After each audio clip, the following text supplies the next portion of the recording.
What is good, all my herpers, my subscribers, recurring viewers, all the above? What is good, man? Welcome back to another episode of Unfiltered Reptiles Podcast. This is episode 57.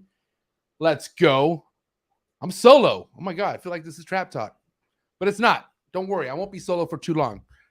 Stephen Kush will be joining us. I'm your boy MJ. What is good, everybody? Hope everyone's having a great night out there. Good day, afternoon, no matter where you're at. Fucking hope you're doing great, man. If this is your first time tapping in, please do us a favor. Hit that subscribe button. That way you're on top of every single unfiltered podcast that we drop here on this awesome YouTube channel. So I want to say thank you to everyone in the live chats, man. I see the early birds in the building. But before we move forward, this episode, which is the all venomous episode, is brought to you by Cold Blooded Cafe, freshest and bestest rodents delivered to your doorstep, $30 flat rate shipping. You know what I'm saying? Get that Cold Blooded Cafe. It is the best. Head over to their Instagram. Be ready because they always have the best sales and they always have the best prices and they have the freshest and bestest rodents. Why wouldn't you want to go through Cold Blooded Cafe? So let's go. Shout out to Steven. Shout out to Desiree. Steven, hurry up and get your ass on here. I know, listen, Steven has been traveling most of the day. He's in Maine right now, but he was very adamant about doing this podcast. He's like, I'll tell my family I'm there. I don't care. I'm like, all right, bro, fucking relax. He's a big Kyle Vargas fan. So it's going to go down. Don't worry. But yeah, I got to say, shout out to the entire Cold Blooded Cafe team. All venomous talk, man. Damn, gotta tell you right now, it's gonna be epic. I've had the privilege of having Kyle on the show on Trap Talk. I think within the same year I met him, it was really awesome meeting Kyle. But definitely there was a lot more to talk about, especially when we have somebody like Stephen Kush tapping in, who Stephen Kush has been geeked out over the venomous, I would say pretty heavy within the last year and a half. He's been taking things to a whole nother level. So he's really fucking about that shit, man. So hope you guys are ready. I do want to shout out some people in the early bird comments because I see people ready to rock and roll for tonight's show. What's up, Denton? Denton Gallagher in the building. Thanks for tapping in. Deviant Glass, what is up? Thanks for tapping in. Ricky Bobby, SRT, my homie Shane, who just got a heavy trap package. Thanks for tapping in. Mrs. Snake Plays, what is up? Thanks for tapping in. 1776 Exotics, big homie Mike, thanks for tapping in. Constrictor Connection, what is up, player? Thanks for tapping in. Eric's Morph Factory, what is up? Thanks for tapping in. Got the homie Julio Fulio tapping in. What is up, player? Thanks for tapping in. Justin Campbell, what's up, Justin? Spectro 7, what is up, Spectro 7? Can't even say that. Slithery Serpents, the homie Slithery Serpents in the building. What is up? Charleston White, I'm just kidding. Just had to say that. Charleston Zipline, what is up, player? Hope you have a really awesome time on your zip lines. Brooke Bourne, what's up, Brooke Bourne? How you doing? I don't know why I can't pronounce words right now. Joshua Stover in the building. What's up, Joshua? Thanks for tapping in. Big homegirl Chantel, that's my girl right there. What's up? Thanks for tapping in, player. Appreciate you. The Misty Rainforest, very misty. What's up? NW Herpetological. Man, I'm on chopping all up. I'm pretty blazing, I ain't gonna lie. Recon at Boreals, what is up? Thanks for tapping in. Bosa Balls, what is up? Thanks for tapping in. We're gonna end this in style with Nate Dogg. Big Nate Dogg. All right, guys, listen. Make sure you hit that like button. Make sure you got something to stay hydrated, get your mind right, because like I said, it's gonna get deadly. It's gonna get fucking super sick as fuck right now because we got Kyle Vargas tapping in, and like I said, Stephen Kush at some point. Hurry up, Stephen. But guys, be ready. All venomous episode with Kyle Vargas, aka the Clob King, coming at you right now. Blue face, baby. Yeah, I'm every woman's fantasy. Mama always told me I was gonna break hearts. I could surf off stupid. Don't be mad at me, I wanna see you bust down. Bend that shit over on the desk. Yeah, make that shit clap. She threw it back, so I had to double back on the gang. Smacking high off the drug. I tried to tell myself 2 times enough. And the nigga relapsed on the dead low. Ain't no running, Tatiana. You gon' take these damn shows, Tatiana. I think you pussy up, now it's a murder scene. Keep shit player, Tatiana, like you ain't never even heard of me. But bust down.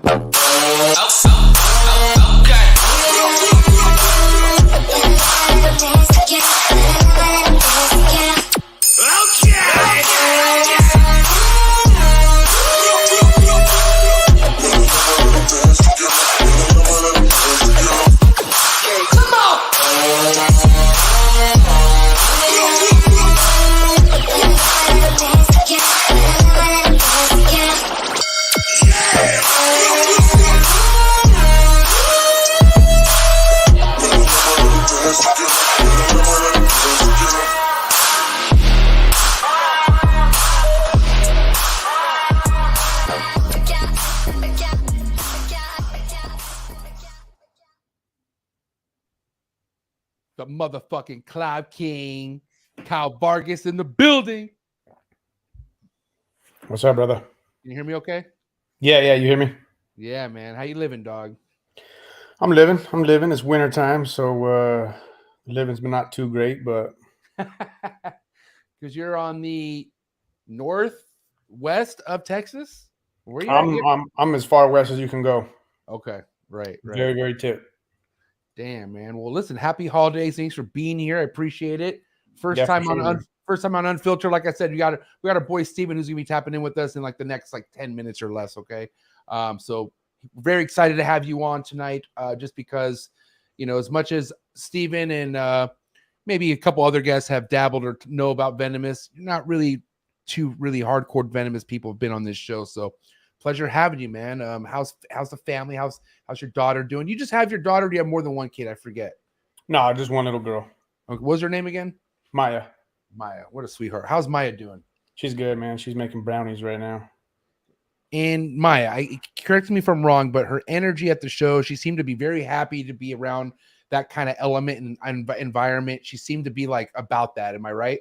Oh yeah, she's all about it. She's got it's unlike me, but she has a little collection of ball pythons now. So oh, that's right. Okay, how big is that collection?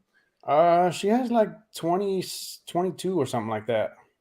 All right, cool. We can't talk too much about ball pythons. We'll lose people, all right? Because there's people here who want to, you're like, yeah, I know how that is. I'm already lost. So before we kind of tap into the venomous side of what's going on with your collection, kind of tell us what's been new, man. I mean, you've been doing some traveling. I mean, let's kind of talk about the traveling and what that's been like for you this year. I did a lot of traveling this year, actually. I went to Mexico. I typically go to Mexico every year a couple of times, but I went to Mexico. I spent a lot of time in New Mexico, and I just got back about a few weeks ago from a trip to South Africa and Namibia. Now, I've been to Mexico, right? But obviously, I haven't been to that level of like going to go herp. I go vacation and party in Mexico, right? But when it comes to herping in Mexico compared to like South Africa, like, are we talking like, is there a bit of a different of anxiety and excitement between the two places, or what's that like? I'm curious. Yeah, I guess I would say it just depends on where you go in Mexico. There's definitely some areas that are a little bit more, the sense of not danger per se, but yeah, I guess you're a little more heightened in some areas as opposed to others. But for the most part, man, Mexico is pretty chill. I ran into a few problems, but that's because I inadvertently put myself in places where I shouldn't have been. Otherwise, it was super chill, man. And same with South Africa. Everybody down there was super nice. I never had any problems with anybody. I got along with everybody that I met along the way down there. It was a great time, man. It was honestly one of the best trips of my life, if not the best.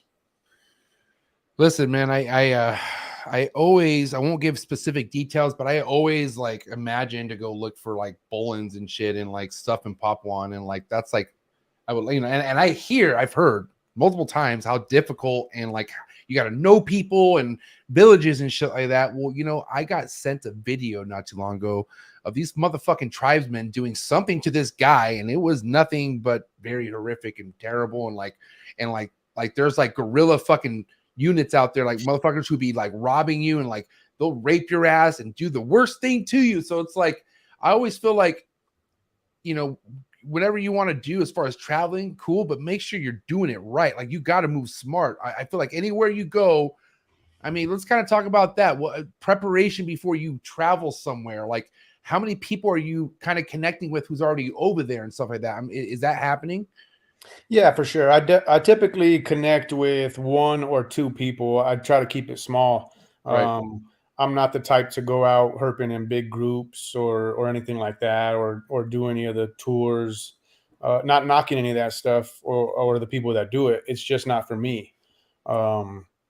Mainly because I feel that it kind of takes from the experience of doing the work yourself. You know what I mean? And looking at Google Maps and different papers that have been published on where animals are and how they live and when they were found and stuff like that. But so yeah, just to answer your question, I do I contact probably one person and build a relationship with them, and actually, you know, become friends. We actually the guy that I met in South Africa, we became friends over time that I was talking to him this whole year. We share a lot of the same interests. We have a lot of the same goals, and we're like-minded. You know what I mean, when it comes to being in the field and the etiquette and all that stuff. So and it helps. It does help a lot with being able to navigate some of the areas that are a little bit harder if you didn't have any help to begin with. Um, so yeah, it kind of cuts down on the time, you know, that it takes to locate some of the species, which makes it, you know, you can pack a lot more into a shorter trip that way. Now, when it comes to like you looking for certain species, I'm sure you have a list or like something that you're like, I need, this is like a check off fucking type thing that you try to attain. Is that correct? Oh yeah, for sure. I always go. I definitely kind of prioritize the species that I want to see in a list, and I kind of, you know, base my trip off of that. What areas I'm going to hit, or sometimes it can depend on like, for example, for the South Africa trip, we flew into Cape Town, and we went north from there up along the west coast. And even though we didn't target animals based on priority for myself, we did target them, you know, based on where they were located geographically, so that we didn't have to travel too far out of our way and jump around to different points and waste time that way. Yeah, I mean, I feel like I don't know, like I gotta say, just after meeting you, because it's funny, like it's not like I never knew or felt like Andrew, like not, I mean, I would say not like I always knew Andrew was about that fucking wanting to go out there and go see shit. Like I could always, we'd had talks, you know. Steven, I feel like I started just kind of like I started noticing that within the last year and a half. Not that he never was about that, but I got to tell you that there's been a crazy motivational like interest from these guys, like especially Andrew's already been out to Peru like I think over 3-4 times, and he's like really committed on wanting to go out there more and more. But you know, it all makes sense. He's obsessed with so many of these animals that are from there, you know, and Right. and for when it comes to you going out and looking for these animals in Mexico and fucking South Africa, is it mainly for you just to kind of see them in their own fucking environment, or is this like informational shit that you're taking back home with you and implementing with your collection and whatnot? So it's a little bit of both. I mean, it's a lot of both actually. I feel like, and I think I mentioned this on your last episode, but I kind of just feel like if I'm going to keep an animal, um, I have to go to where it lives. I mean, I have to see how it lives, how it behaves, you know, during as much of the time that I'm there that I can. Um, See the habitat, just to feel it, you know, feel the temperatures. You know, you might be able to look online and see, okay, it's getting whatever 91 degrees here on this day or whatever, but that 91 degrees doesn't feel the same sitting in your living room as it does when you're out there on the mountain, you know? Yeah, and that's another thing too. It's like we were kind of talking during sound check about dude, is my shit glitchy? Am I tripping? You're glitched up. All right, I might have to exit out and come back in, but hold on real quick. Before I do that, you know, yeah, that's what we were kind of talking about earlier about, like, you know, the misconception about what we should be feeding our animals, or what we should be, you know, what size meals we should be feeding our snakes, right? And I feel like for the most part, a lot of this information that's misled or misinformed are like snakes that can deal with this kind of fucking abuse. And that's like a ball python, right? You can feed a ball python almost any size meal you want. And yeah, it'll, you know, probably hang in there, but it's not going to really crash on you, right? Where you work with certain species and you can't get away with shit like that. Like they just can't handle it. But I feel like that's what opens the doors when you work with something that can't handle shit like that. It kind of opens your mind on like, well, why is this happening? Or like what am I doing wrong? And at the end of the day, it's not intentional, but we're all doing something wrong. Like we're all fucking doing something that is commercialized, and that's just kind of what this fucking country is. It's commercialized, unfortunately. Sure. You know what I mean? It's like feed, or buy this, buy that, and everything's just bigger than what it should be. It's not really normal. And has that been stuff that you've been noticing ever since going out into the wild? It's kind of hard to comment on that per se, because it's rare that you find an animal that has a meal in it, or at least a noticeable meal. Yeah. I will say True. that more often than not, I do find snakes that are, thinner than what you see in captivity for the most part. And I think that that's due to a lot of things, especially with the species that I keep and that I work with. Um, they primarily eat lizards and geckos, and even when they're babies, some invertebrates and stuff like that. And then even the mice out in the wild, they have they're a lot more lean than the mice that we feed in captivity. They're running around all the time, they're exercising all the time. They just have a different nutrient content than what we're giving them in captivity. So it's kind of hard to it's hard to take a snake from out there that knows, or a lizard or whatever it is in its diet, and then stuff the equivalent of a McDonald's cheeseburger, which is what our rodents are in the States, down its throat. A lot of them don't handle it well. Another thing that I think is a big, I don't want to say problem, but I think a lot of people get hung up on, my snake is 15 inches long. It's now ready to eat fuzzies, and then, okay, now it's 22 inches long. I can feed it hoppers.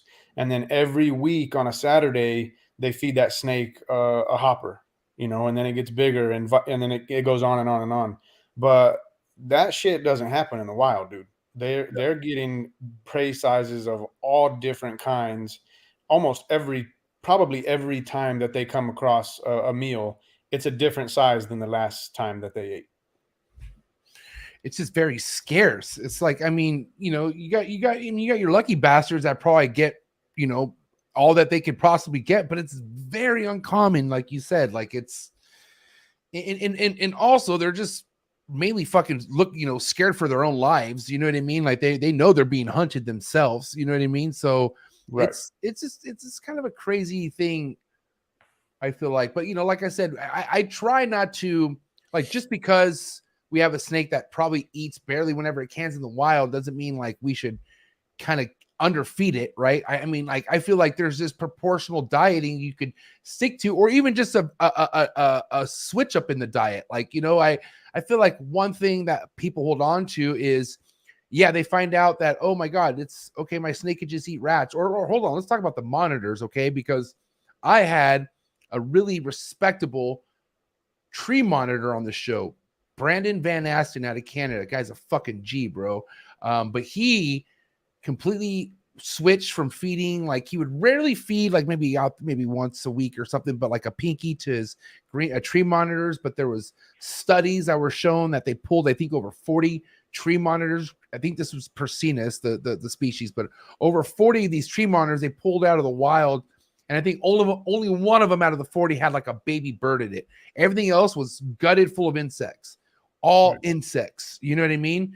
They don't even eat rats in the wild, Right. Think about how many snakes are on rat diets. They don't even eat rats in the wild. They eat fucking lizards and birds, if anything, like, right. But a lot of it's lizards, a lot of it's fucking geckos, and like green tree pythons out there, bro. All they eat is geckos and whatever kind of fucking anoles that they could catch. Like, right. They get what they can get, but you don't ever see no beast animal in the wild, like, ever. Like, it's rare. I mean, I've seen a few, thick snakes, but it's rare, and it's also kind of dependent on where you go. I feel like a lot of places that have a lot more moisture and a lot more insect life, which results in more mammal life, those animals tend to be a little bit thicker, or I guess healthier looking than, say, some stuff from the desert. Now we'll say though, like, if we're talking about like Indonesia snakes and stuff like that, like shit in the fucking Amazon, a lot of that stuff isn't really obese, you would say, right? Like, I mean, that's where a lot of shit looks like, I mean, I almost want to say it looks like shit because they're what they're going through. Like, you know what I mean? It's right. rough living out there, It is, yeah. Now, I think it's important, man. I think it's important to feed a variety of different sizes to your snake. Like I said, if you have an adult king snake, for example, a 40-inch king snake. One meal, maybe give it an adult mouse, and then the next meal, 2 fuzzies, and then the next meal after that, give it a fuzzy and a hopper, or something like that. Something just to kind of switch it up, because each size of mouse that you feed has a different nutrient content.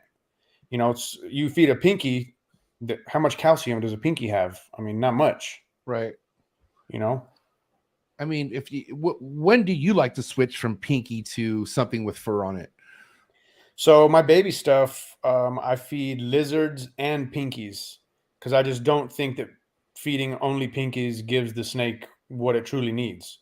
So pretty much everything that I have, I switch between lizards and pinkies until they're a little bit bigger, which I never stop feeding lizards. I feed lizards all throughout their entire lives.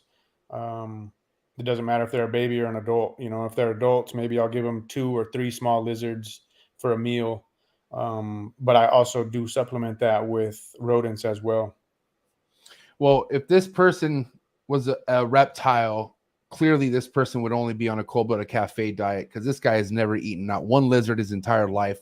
Here we have Stephen Kush in the flesh, finally tapping in from Maine. From Maine, I made it. Thanks for being here, buddy. Yeah. How you living? Good to have you on here, Maine. only 2 minutes late. I was skeptical. I was like, I don't think this dude's gonna make it, because this fool literally just flies in, and I'm like, he's seen family. When's the last time you seen the family up there? How long has it been?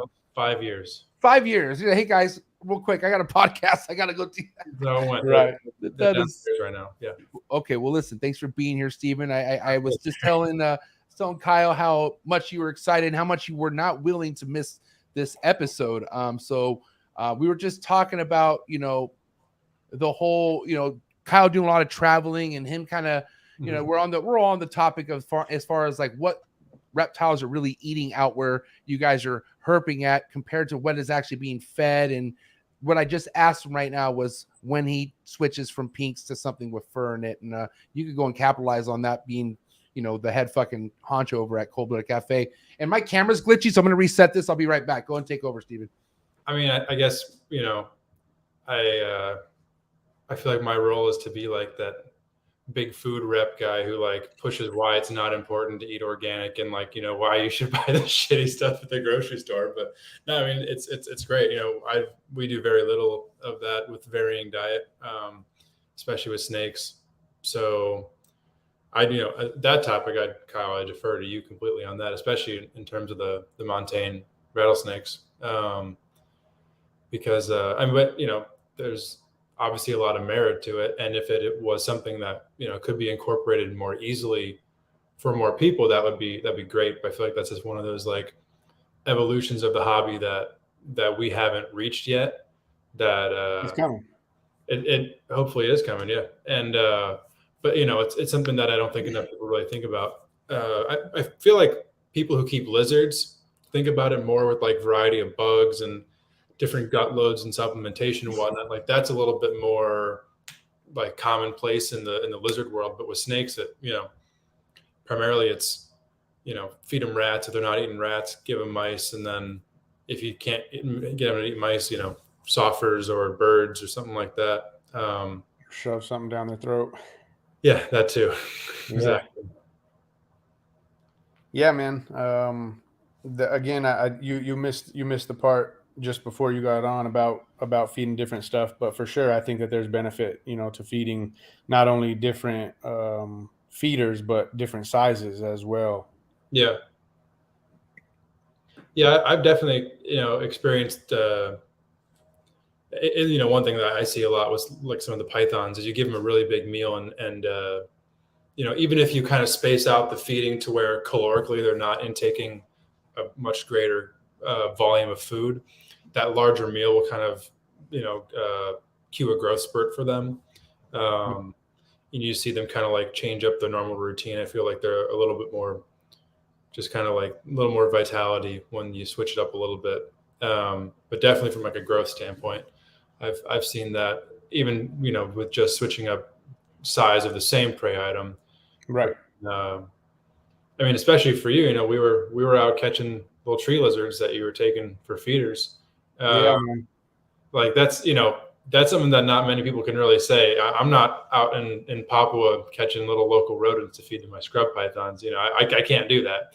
But Yeah. you're lucky enough where you have that ability with what you're doing and where you're at, which is something that I think more people should, for one, be aware of, and then also kind of like strive towards if you're keeping a species that's native to you. Yeah, that's one of the things that I actually like to do is because the mountain ranges that I have snakes from here in the States, they're all pretty much within, I would say, 4 hours drive of my house, and I visit all of them, several times a year. So every time I go, I make sure I catch 10 or 15 lizards, something like that, whatever I can, and I bring them back home and I give them to the snakes that are from those mountain ranges. Mm-hmm. I know that they don't know the difference, but it makes me feel good. How do you catch these? I'm just curious. Like, what's your method of catching these lizards? You just individually, or like, are they like you see them grouped, or how do you do this? It's a lot of work. I feel like it's a lot of work. Yeah. Have you done it, Steven? Did you do it when you were out there with them? Steven did do it, man. But I had to see the master at work, and I was like, man, that's years in the field right there. No, okay. So listen, I was talking to Ryan Young. I think this was my chondro clutch from 2 years ago, and couldn't get it to eat. And I was going through all these different methods, and Ryan's like, well, I have like these baby skink lizards, and they're that's kind of my go-to whenever they don't eat. And he's like, don't you have fence lizards? Like, don't you have like tiny lizards around your yard? And sure enough, I did see some tiny ass fucking little lizards, but I couldn't catch those motherfuckers, bro. There's no way I could catch them. I was like, get the fuck out of here. I was like, there's no way. I just walked away, and I'm like, who am I kidding? Come out in the field with me, man, and I'll show you some moves. I just don't want to embarrass myself, bro. I feel like you somewhat think I'm cool, and I feel like if I go out to the field with you, I'm going to ruin all that. It's just going to all go down the drain. Nah. So speaking on that, I will say that I actually take a lot of not only pride, but I find a lot of fulfillment now in taking people out to places that mean something to me, and showing them what it's about, showing them what I do, and how I think the way to be out there and have fun and learn is that works for me. I like it, man. Like Steven's come out a couple of times now, and we have a great time, dude. He gets lost sometimes, Can we elaborate on him being lost? Like, how's he getting lost? Like meaning like he takes off, we can't find him, or like he doesn't know what to do lost? It's more of like I take off and he can't find me type of deal. Whoa! So you guys lose each other, and it's like holy shit. No, he loses me. That's what happens. Or you lose him. He's the one that doing. You're the one lost, not him. It's really just like I kind of have to figure out, how do I get up this mountain so I can get back down it in case I have absolutely zero guidance, which I more than likely won't. That's really about it. Meaning you're watching every step you take because it's easy to step on something. I'm assuming, right, Kyle? Like if you're not careful. Sure. Yeah. I mean, for the most part, you're walking through areas that don't have or potentially could have a snake on the move or something like that. But a lot of the habitat that I focus on is real secluded and there's little micro habitats that you have to bounce around to and hit. So when you're walking in between those places, yeah, you could potentially step on something. My thing is like I go fast, man. I just have one speed and it's 100 miles an hour. So like the way you're like scoping it, like you're just like you move quick, or like what, or you like can you give me an idea how you move? Picture a montane gazelle just floating up the mountain. Yeah, I mean, I just go fast, man, because like I said, so you might have a piece of habitat, sitting in this one spot, and then the next piece that you want to hit is 100, 200 yards away. Well, these animals are only active for a certain amount of time, a certain amount of hours in the morning and in the evening when I target them. And if you're moving slow, then that's less habitat that you're going to hit, which means probably less snakes that you're going to see. So, I mean, a lot of times you'll literally catch me running across the mountains to get from spot to spot. Damn. Now, is it mainly because you're going against time and you know you only have so much in the day, or you don't give a fuck and you herp at night too? What's going on with that? Yeah, I do a little bit at night, but I just prefer the daytime stuff because, particularly for the species that I like, because that's kind of when you can find them in ambush. A lot of them in the fall when it's breeding season, you can catch them breeding like that. You can catch females out with babies, and you're not going to see that kind of stuff typically at night. Damn. So are we talking like a morning vibe type shit is where you like to see them like basking in the morning, or is that like a good time to see them at? Yeah, the morning is for me. The morning hours are definitely for me. I like this kind of herping. I think I could do this. I don't do the nighttime shit, man. Okay. So shout out to Brandon Wheeler. What a guy. But no, he took me herping one time and I was like cool with it, but I barely kind of knew him. And he was like, hey, I gotta know this spot. We drove like 3.5, 4 hours east. And by the time we got there, it was like midnight. Mind you, I usually go to bed by like 9 or 10, but I was like trying to be this herper guy. And first thing we find is this sidewinder, which was cool, but that's all we saw. For the next 2.5 hours, I was passing out in the back seat with my head getting slammed on the fucking seat every time they would break for a bug. You know what I mean? And I'm like, dude. Yeah. And I'm thinking we're coming out to see something sick, like another sidewinder, but no, man. The only thing that we saw that was sick other than that sidewinder was a stick bug. It was a bug that was a stick. It was fucking weird. But yeah, man, I don't know. Like it just, my energy is all in the morning. I'm a morning person, bro. Bright and early, I'm fucking ready to go. I'm adventurous in the morning. I'm ready to rock. So I could definitely see that and doing a little bit at night, but I'm not a like 12, 1 in the morning fucking kind of guy herper. You know what I mean? Yeah, that's not my vibe either, man. I'll go at dusk and then a little bit into the evening, you know, an hour and a half or 2 hours, something like that. But that all night shit ain't for me. Now, Steven, I was talking to Kyle a little bit before you got here as far as the amount of traveling he's been doing. Obviously, it's hard for you to kind of do a lot of traveling, even though you are traveling now. But going into 2023, what are some of the things that you're kind of on your list that you want to do again? I mean, obviously, we're looking back to go hang out with Kyle, but are you looking to go anywhere else and do some herping or what? Man, hopefully. I'm in a pretty fortunate position now with shout out to Chris Foley and Jade back there at the farm. You know, the addition of them back there, along with our staff too, which we have a great staff right now.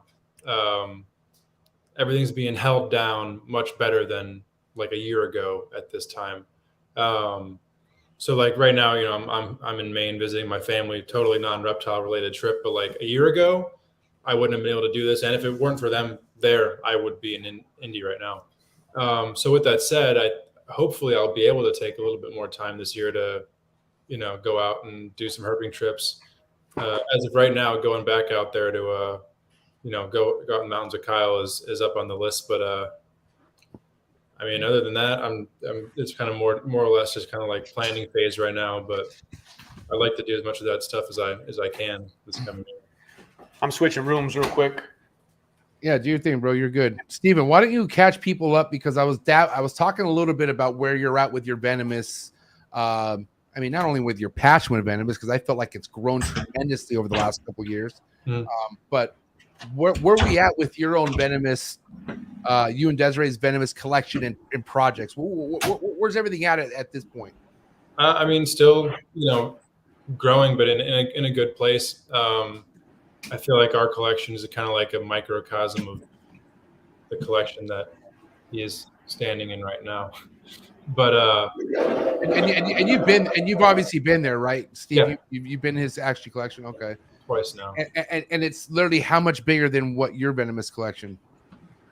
Oh, I mean, a good bit bigger, but you know, that's all that Kyle does.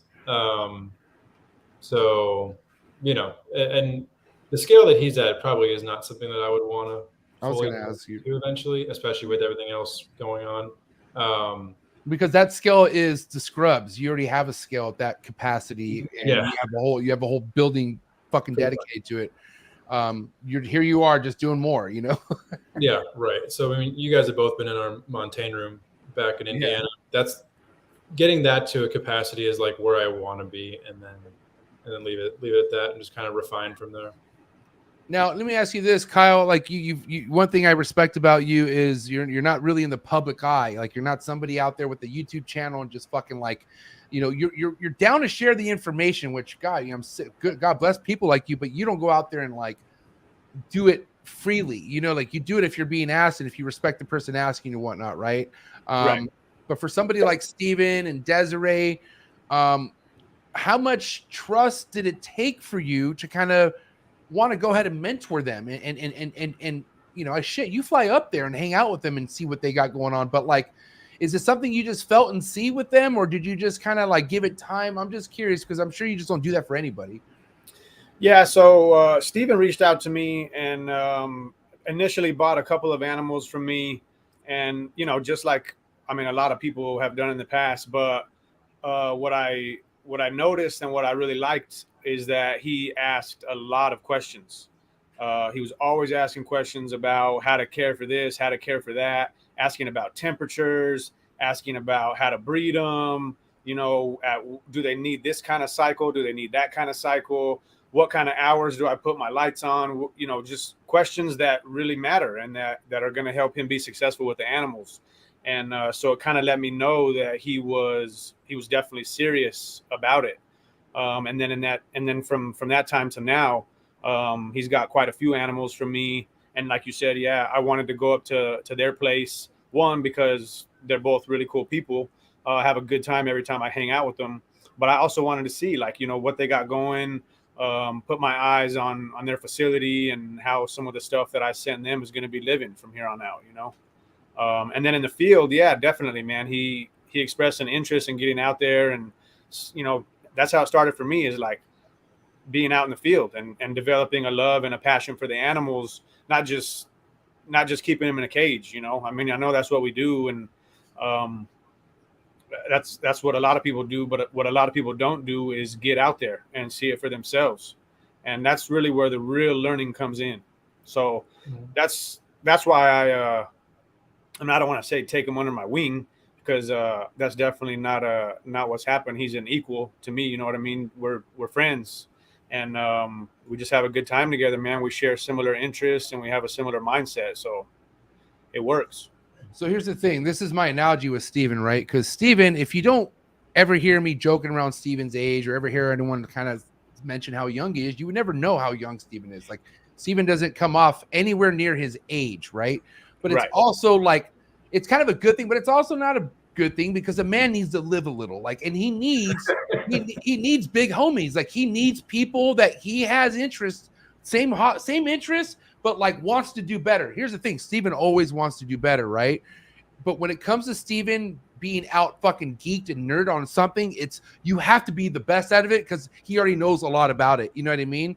Right. But Steven's also open to, like, you know, he's not, I don't think you'd be ashamed to say that you're under fucking Kyle's wing on this venomous shit, would you, Steven? I mean, I know I wouldn't I'd be like, dude, and you're just being obviously humble about it, Kyle. But at the end of the day, like, you know, it's you're doing Steven a huge favor because Steven only wants to do shit the right way. I mean, that's Steven has like a code of conduct in his own head about no cap. You know what I mean? You can't cap with this guy, but that's how he wants to live it. You know what I mean? That's why I give Steven the big props. But Steven, I want to talk about the life-changing moment you felt out there with Kyle, because I want to say you did come back a different person, man. Like there was something about you. I mean, yeah, you're still stressed, mind you, but like, you know, you had kind of more of a Zen type vibe with you after the few days you were out with Kyle with no phone contact. You were just disconnected for a little bit. And I want to know what that really did to you.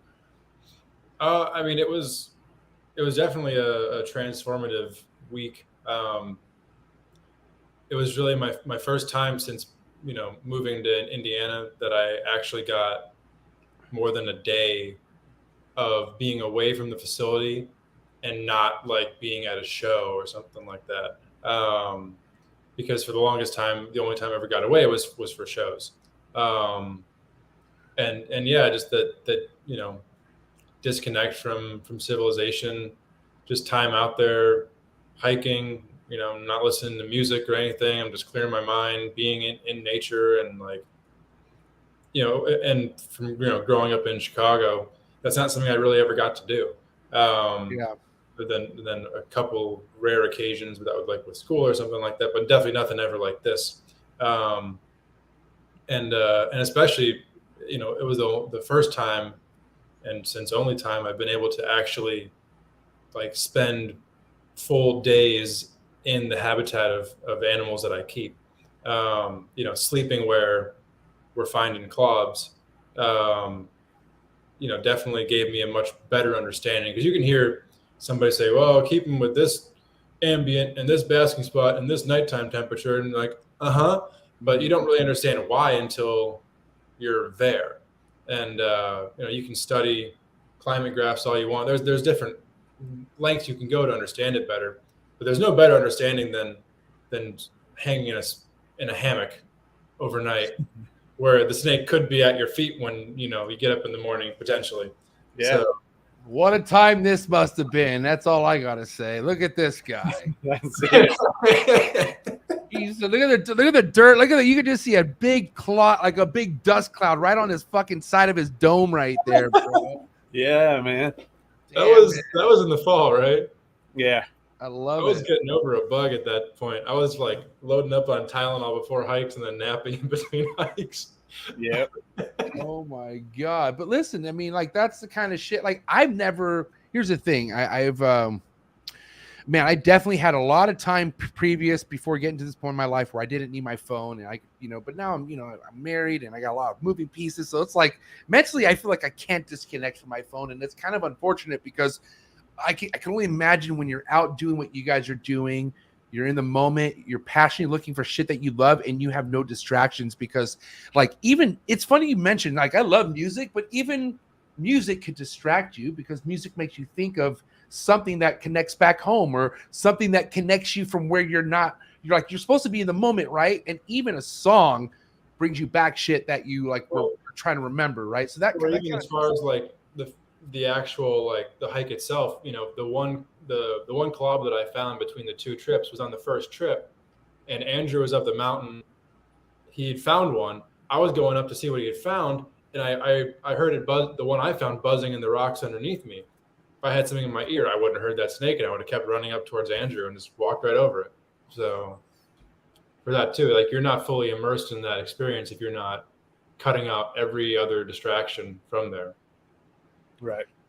Now, I mean, when was the first time, Kyle, you really went out there for days? I mean, has that always been something you've done since as long as you can remember, or has it kind of, was there a certain point in your life where you realized going that heavy on certain missions is when it was important? I'm just curious.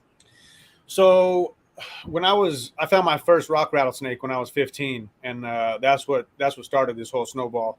But as soon as I turned 16, man, I got a vehicle. I think about 3 months after I turned 16, and from that point on, it was go time. I knew, you know, I did a lot of research on where rattlesnakes lived and kind of the habitat and stuff like that. And plus, I already had a little experience here at home, and I hit the road, dude. And that was I think my very first trip.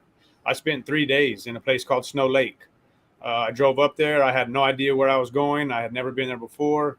I took a friend up there, and we hit it, man. And that kind of just started everything. And now it's like a piece of me. I do it every year as much as I can. You know, the overnight stuff is cool, but I like all of it, man. I like sitting around the campfire, talking about snakes and talking about planning for the next day.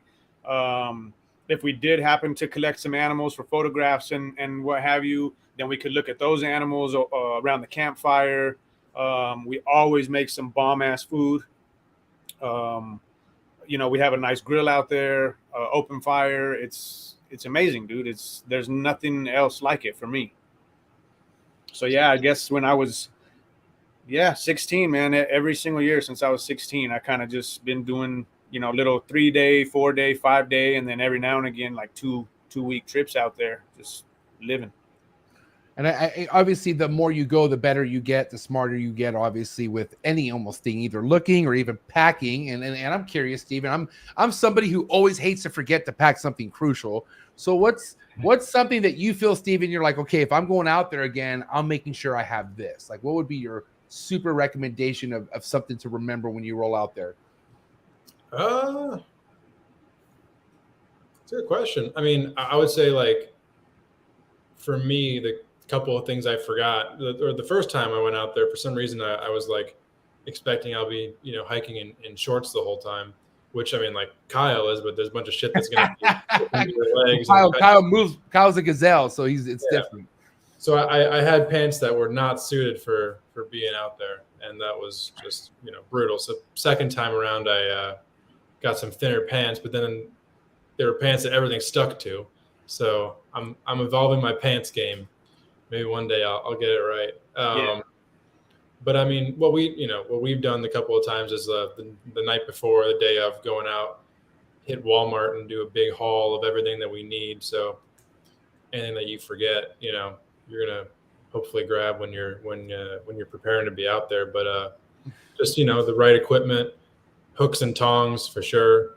I think I forgot tongs last time, and that sucked. But I didn't find it, so I guess it didn't matter. I would think for sure you'd want your own fucking set of tools, so you can you know what I mean? Because what are you gonna do? Hey guys, come over here. Yeah, right. All right, so Kyle, obviously, what would be your rundown of like the musts, like, and obviously it's all about packing as light as you can possibly, right? I'm assuming. For when you're hiking, yeah, but we bring a lot of food, man. That's one of the things that I do not skimp on out there. I bring a lot of food, a lot of good food. Definitely a lot of water. And then as far as like the hiking goes, typically I'll just take my tongs, a container to put something in, a flashlight, to look in cracks and stuff like that. I also carry a heat gun with me so that I can kind of monitor temperatures as I go. When I do see an animal, I'll shoot the animal and the surrounding area around it, and kind of record all that stuff. Not record it, like write it down, but just, for my own mental. And Kyle, real quick, pause real quick. I'm very curious because there was a big topic on Facebook about this, like monitors basking on a certain temperature rock and showing how hot it really is. And I feel like that's a misconception too. I feel like some people don't realize how hot some of these basking spots that they're available for some of these snakes. But how many of those snakes are you seeing are actually in those basking spots, or how many of them are actually wanting that kind of heat, like from what you've seen?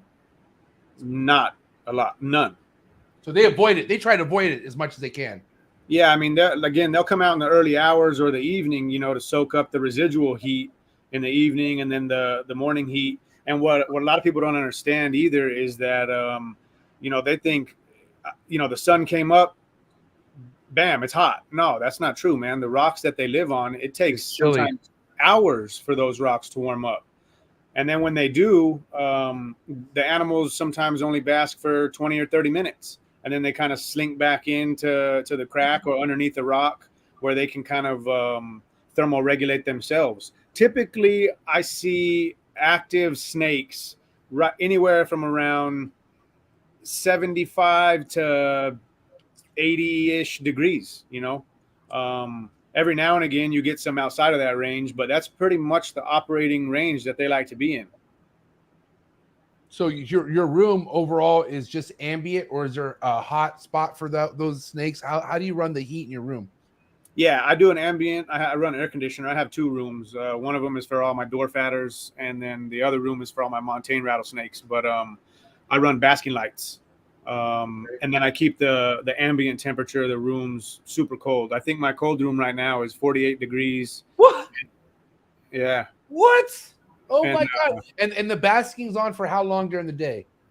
So right now I don't have any basking on for my snakes right now, just because we're hunkered down. Yeah, well, our daytime temperatures are fluctuating so much right now that I don't want it to fluctuate in the room. because it has a direct impact on what's going on in the room. So I have the lights off right now. They've been off for about 5 days. But typically this time of year, if I'm able to maintain temperatures in that room, I keep the lights on anywhere from 2 to 4 hours, depending on species. That's nuts. I mean, I love to hear this though, man, because like, you know, I want to kind of, unless there's something you want to top on before we get into this next topic, as far as like what has Kyle learned as far as the adjustments he had to make to even get success with breeding some of these dwarf and like montane rattlesnakes. I mean, obviously this has been something you've been dabbled in for quite a while, but was it something with temperature that you learned at some point later on with what you had going on, or did you always have this temperature kind of know it was important since the get-go? Oh no, man. I used to suck at this. As we all do, and then did, and whatever, you know what I mean? Yeah, and when I got into it, there wasn't really many people doing it. Definitely not on any kind of a big level. So it was a lot of playing with temperatures and, you know, different night drops and stuff like that. And again, being in the habitat during all times of year, it really helped me kind of cinch that stuff down and make sure I got it right. But there was, for example, one species I can remember in particular was a price eye for me. I tried breeding them for 3 years and had zero success. I dropped the temperatures and the basking hours one year. I think I only dropped the temperatures like it was 7 or 9 degrees, some arbitrary like that. And I ended up having babies the next year. So I realized right then, like, oh shit, 7 degrees really makes a huge difference, you know? And I've consequently, I've also had years where I keep it a little bit too hot for certain species and they don't have good babies. So it's even still, man. I mean, I'm not perfect. There's years where I'll have a snake slug out or have babies that aren't really good. And maybe it's because I didn't monitor the basking site well enough and make sure it was getting up to the temps it should have, or it's just a constant learning curve, you know? I mean, and that's, you know, God bless the chondro game. I feel like, you know, the only thing I could really relate to what I do is the chondros. And I've had quite a bit of a road with the chondros. I have 0 alive based off everything that I've done at this point. And, but really it's like, you know, it takes a lot of thought on how much I've been adjusting over the years. So first and foremost, I used to feed the shit out of my animals, right? Not that had anything to do with it, because I felt like I was able to adjust it right before the breeding time, right? But I also, the heat, I feel like I overheated the shit out of my fucking snakes, okay? And luckily my boy Socrates, you know, I think it was last year when he was like telling me like, holy shit, like that's way too hot, you know? And mind you, like I would get eggs, but you know, a lot of them just wouldn't go the distance, or something was wrong with it. You know what I mean? And so, you know, this is why, like, fuck, technically I haven't even been doing it this long either. So it's like, you just got to just take your licks like everyone else. Everyone else sucks at first. And, you know, it's better than quitting, you know? Yeah. I mean, that's, for me, it's most of the fun is, you know, if we knew everything, then what's the fun in this, man? Like, yeah. Right. Because if it was so easy, so many people would do it. And Kyle, I feel like you do something that not a lot of people could do, and I feel like that's why you like it. Listen, this is why I chase shit that breaks your heart. Like I literally was able to take something off their hands, which I didn't know how I was doing it, but I feel like they didn't want to go through the heartbreak. So let's give it to MJ. MJ will go through it. And so yeah, like, fuck it. And but listen, it is what it is. I mean, I signed up for it. Like I can't say I didn't sign up for this. I signed up for this shit. So but I love it. I wouldn't have wanted any other way, because I feel like, correct me if I'm wrong, both of you, but I feel like any kind of heavy loss that you guys taken, something has eventually happened to make up for it. And I feel like it's either the knowledge that you remembered or retained off that mistake, or you might have some really good luck. And you guys know a lot of the shit that we do is based off luck. Sometimes luck is just on our side, and I feel like you just got to wait for it. Yeah, I mean, I agree with some of that. I think the biggest thing for me when it comes to losses, you know, either losing an animal or losing an opportunity to breed something, is the learning. You know what I mean? You obviously learn what not to do or what you have to do a little bit better. So I always try to take away something from every loss that I have, for sure. And I mean, unfortunately, I still have them. You know, to this day, I have Go ahead. No. Go ahead, please. I have a snake. She's one of my favorite snakes. She's not looking that great right now. She has a little bit of a growth on the side of her. I don't really know what it's due to. I think it's humidity related. There was a little bit more moisture in the bottom of her cage than I had realized when I put him down. And so I fucked up there. You know what I mean? And I bred her. So I don't know that she's going to have babies this next year. But it's, again, we fuck up. We make mistakes. Now, next time, I'll be damn sure that I look in that cage and it'll never happen again. Yeah. And what's crazy is, man, a lot of my mistakes, because, Steven knows, I met certain people that put me on certain things where I was able to attain a lot of things, a lot of quick. And I kind of moved up the ranks, but by doing that, I have a lot of shit in my freezer now. I've dealt with a lot of death. You know what I mean? And there's just things that I can't say, shit, everything in my freezer wasn't for me. No, I want to say not everything, but let's just say 30% of that shit was probably neglect or something that I fucked up on. One, oh my God, can I share one story with you guys? I think Steven knows this one, man. But there was a time and point where I was really trying to be, this man's fucking, scrub prince. That sounds weird. But anyways, I'm looking up to Steven on what he's going with this scrub game. I'm like, dude, I think I had a lot of scrubs at that point. So I was dabbling into the Halmaheras. This guy got me into Halmaheras. So I had a really nice group of Halmaheras, but I only had one male. I had 1.2. And so everything was going well. And I came into my room one time and I, for the very first time, smelled like it. I'm not going to say it didn't smell good, bro, but I was like, what is that smell? It smelled like something was cooking, like someone's cooking something in my room. And sure enough, I go look and my male Halmahera somehow, I had those fucking those caging, the caging that protects the heat bulb or whatever, that type of shit. Well, yep. Whatever, that screw was like washed out and it wasn't really screwed. So that motherfucker somehow went into that cage, wrapped around that fucking heat bulb, and then couldn't get out. So that heat bulb cooked the living shit out of him, like literally just cooked him. And he stood there and he was cooked. I'm not gonna lie, it smelled good. It really did. That's what's fucked up. Is like I wasn't even bothered by the smell, but I was so sad and I was so devastated about that, bro, because like that I was like, I don't have a male now, and like they were adults. Like I had the pair was adults, and then the younger one that Steven has, which how is that one doing now, Steven? That one looking really good, the Halmahera. Good. Anyways, bro, listen, this is why you just you just got to double check, like you just shit like that. You can't do nothing about it, but like fuck, like what are you gonna do? Yep. Yeah, like I said, it's a constant learning process, man. Every year I learn more and more, new things. I constantly learn, man. And if I didn't, I wouldn't be doing this. Imagine the shit Steven learned at like 14. Wait. When did you get white lips, Steven? When did you start getting scrubs and white lips? You were 16 or 15? How old were you? I forget. White lips 15, scrub 16. I'm a grown man at 30 something years old getting a white lips, and I was like throwing that shit and like, God damn it, like I had 8 white lips at one point, and I don't understand what the fuck I was doing, but those things will light you the fuck up. You know what a white lip python is, Kyle? Have you ever seen it? Yeah. Correct me if I'm wrong, Steven. You would know this. Do they have the most teeth out of any python, supposedly, the white lip? I feel like that's something I should know, but I couldn't say for sure. Anyways, they make you bleed a lot. I could tell you that much. They hit you very hard. Their heads are like a rock. They don't have the longest teeth in the world, but they hit you hard. They hit you hard and fast, and it comes out of nowhere too. Yeah, I mean, listen, this is why, like, some of the things I say or what I just said about, like, some big failures kind of turns into some wins. I mean, I don't want to say the wins always outdo the failures, but something like when you work with the amount of animals that we work with, first and foremost, things are going to die. You can't. That's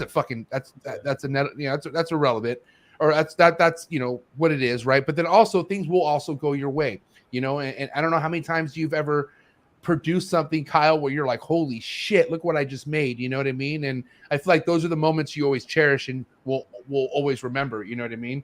Oh yeah, for sure. Yeah, that's one of the main reasons I do this, man, is I love breeding them. And there is nothing better to me than walking into the room during baby season and just seeing a fresh litter of babies sitting up basking with mom, it's the dopest feeling that you can have. And then you start looking around, there's like 5, 6 of them, and you point out that 1 or 2 that just killing it, But guys, I would be so terrified to go through a venomous fucking litter, bro. Like, because you get tagged by any one of those and it's bad, right? Or what's the deal with that? I mean, it sucks to get tagged, but I've never been tagged actually by a baby getting it from mom or fucking with them, trying to feed them after mom or nothing like that.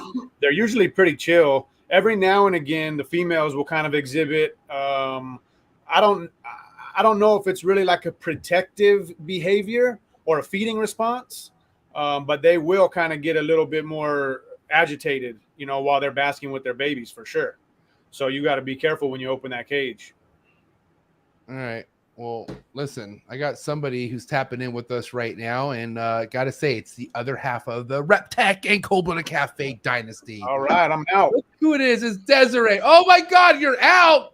She's here for you. What do you mean? Kyle, I came here to see you. What's up, Des? Hi, buddy. Up there in old North Dakota, huh? It's South Dakota, but oh well, they're the same thing. To me. That's what everyone says. I was like, that don't look like Dez's house. I forgot she's not at her house at all whatsoever. No, it's my mom's office. How's your mom doing? How's the family doing, Des? How are you doing? What's going on? How's everything? I'm doing great. Everyone's cold. It's like -10 here, and there's winter advisories everywhere, so we can't really drive around or do anything. I was snowed in yesterday all day, and I finally said, fuck this, I need to get out of my house. So I took Lars to a trampoline park today, and that's all I did today. Just mom shit. Is he tired? No, he's always 100 miles an hour. Okay, dude. Okay, listen. I've been training lately, and what I mean is, I'm training for Lars. I'm ready for that motherfucker. Like, and I want to see if I can. I think I can get him tired. I really do. I think I don't know. What do you think? You think I can handle it or no? I mean, I think you can handle it for like a day or two, and then you're gonna be like, take him back. So I mean, he gets tired. Just he won't go down unless you like take everything from him and like put him in a car and drive him around, or like put him in bed with like nothing to do. That's the only way he goes down. Steven was just saying how like good it feels to be able to finally leave the facility and the business and not have to panic. What's crazy is like you're not even there right now. Neither is he. You guys are both kind of doing your guys' holiday thing, and you're not at the facility. How does that feel, Desiree? You feel okay? Yeah, it feels good. I'm in contact with them all the time, every day. I'm still working. I still deal with those beautiful customer service emails. And I have some invoices to do right now, actually. So yeah, I don't stop working. It's always something. Thank God they haven't set the alarm off though, because the police call me and they're like, should we come out? And I'm like, let me just check. Let me check on everything, and got to run through all the cameras and make sure nobody's, it's not just an employee. Make sure there's nobody breaking in with fucking pillow masks over their face. I mean, you guys legit have PTSD or some funky shit happening. Yeah, that alarm that goes off on your phone, that really fucks with me.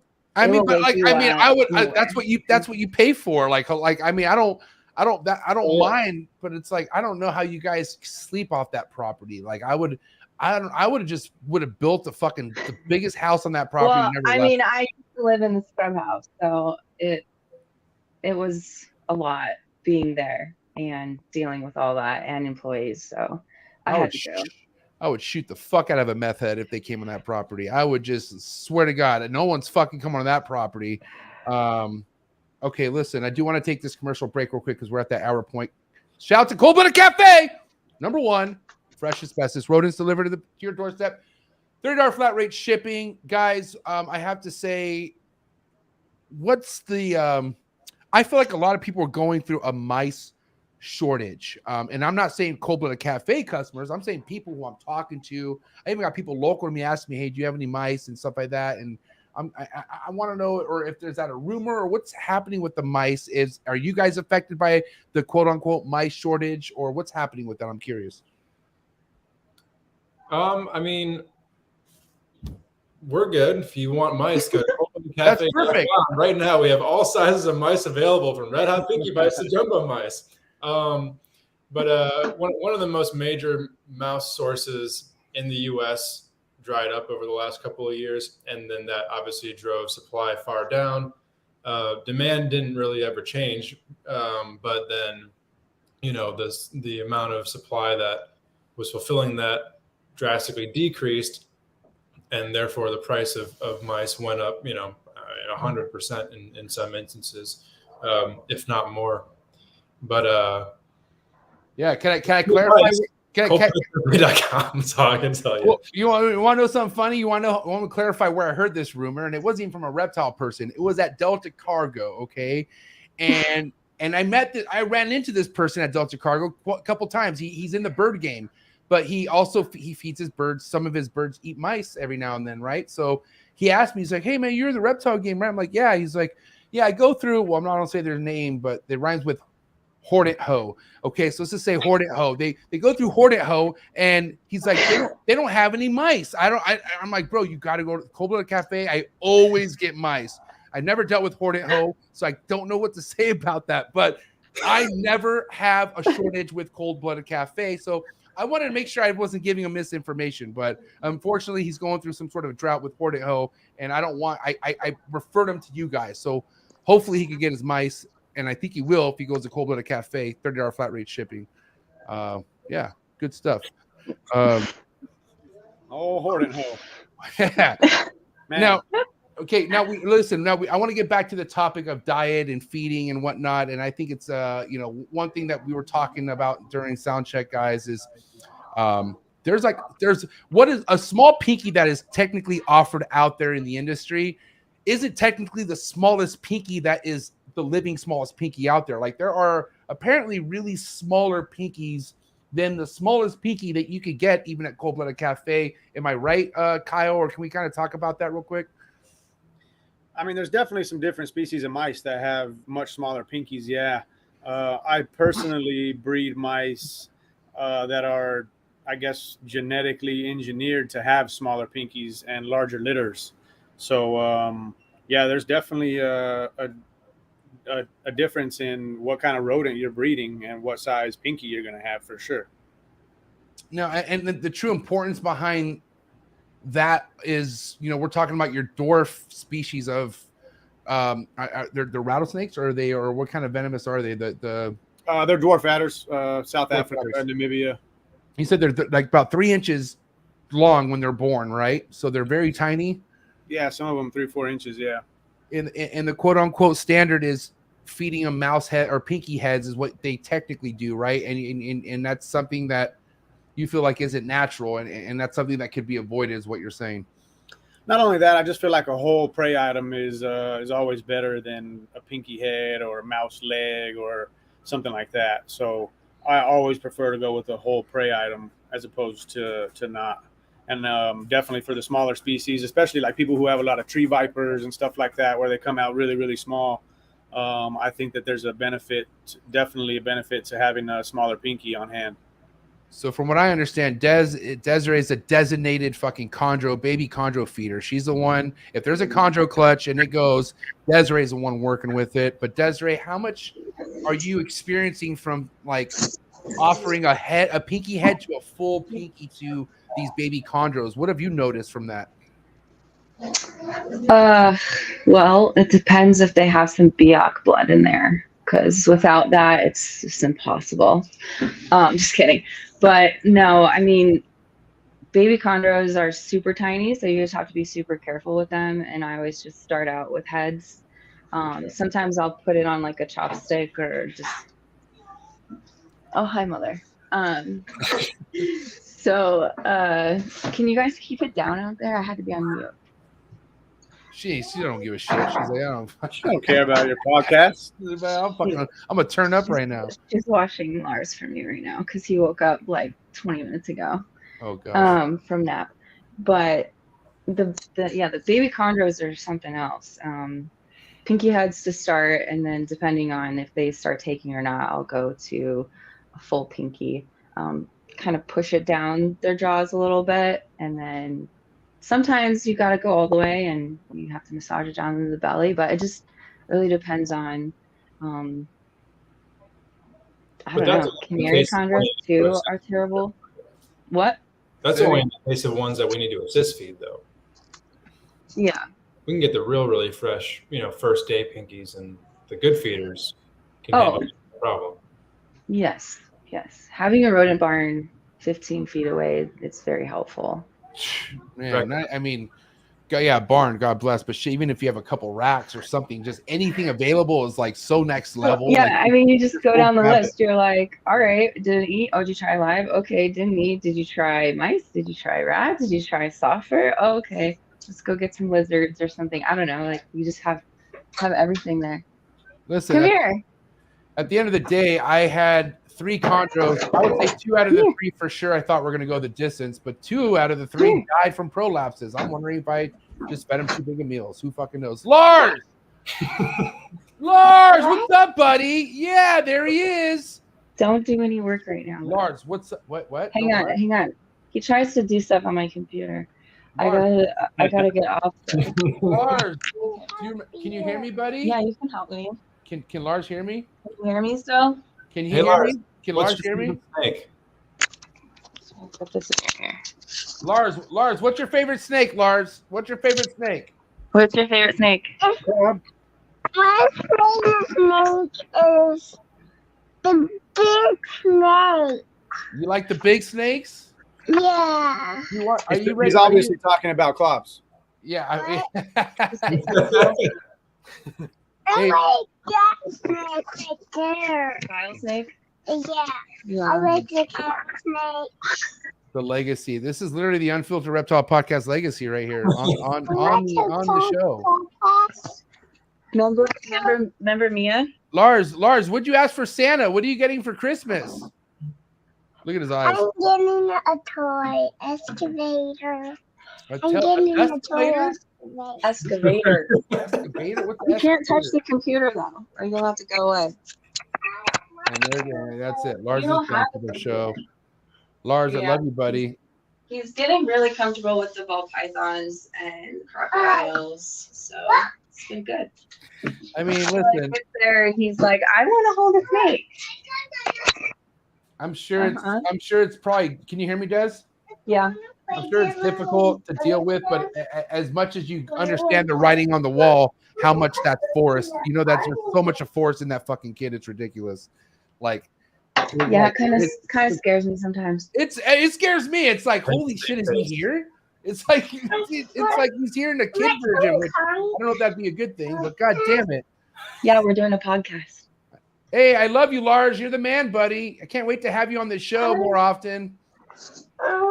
You can't touch the keyboard though. Do you want to hear them? I wonder if he'll Google his answers or to questions I asked him. Inside baseball right there. Did you hear him? What do you say? I said, "Who is that?" And he said, "Steven." He said, "I want to talk to him." Talk to Steven. What do you want to talk about? Hi, bud. Snakes, man. He misses you, dude. Steven. Yeah. Oh, Do you like he squirrel misses you. pythons? Steven. He's not going to come out of the screen, bud. He wants you to come out the computer. He wants you to poltergeist it right now, bro. I got him for a second. What a kid. Hey, Lars, I'm going to see you soon, buddy. You're going to come over here soon. You're going to go visit MJ. We're going to go to SeaWorld, Tijuana. Bye, Lars. Love you.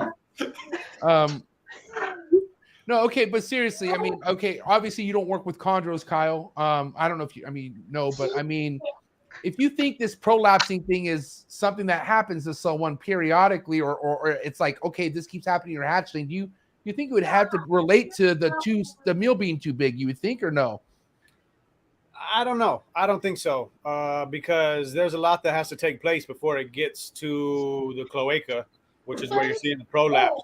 So, It's true. in Very my true. eyes, if the meal, I suppose that you're talking about maybe the meal being too big, which will then result to me in the snake regurgitating, as opposed to it coming out the other end and creating a prolapse. What? I can barely hear him. Yeah, you're good. Do your thing. All right.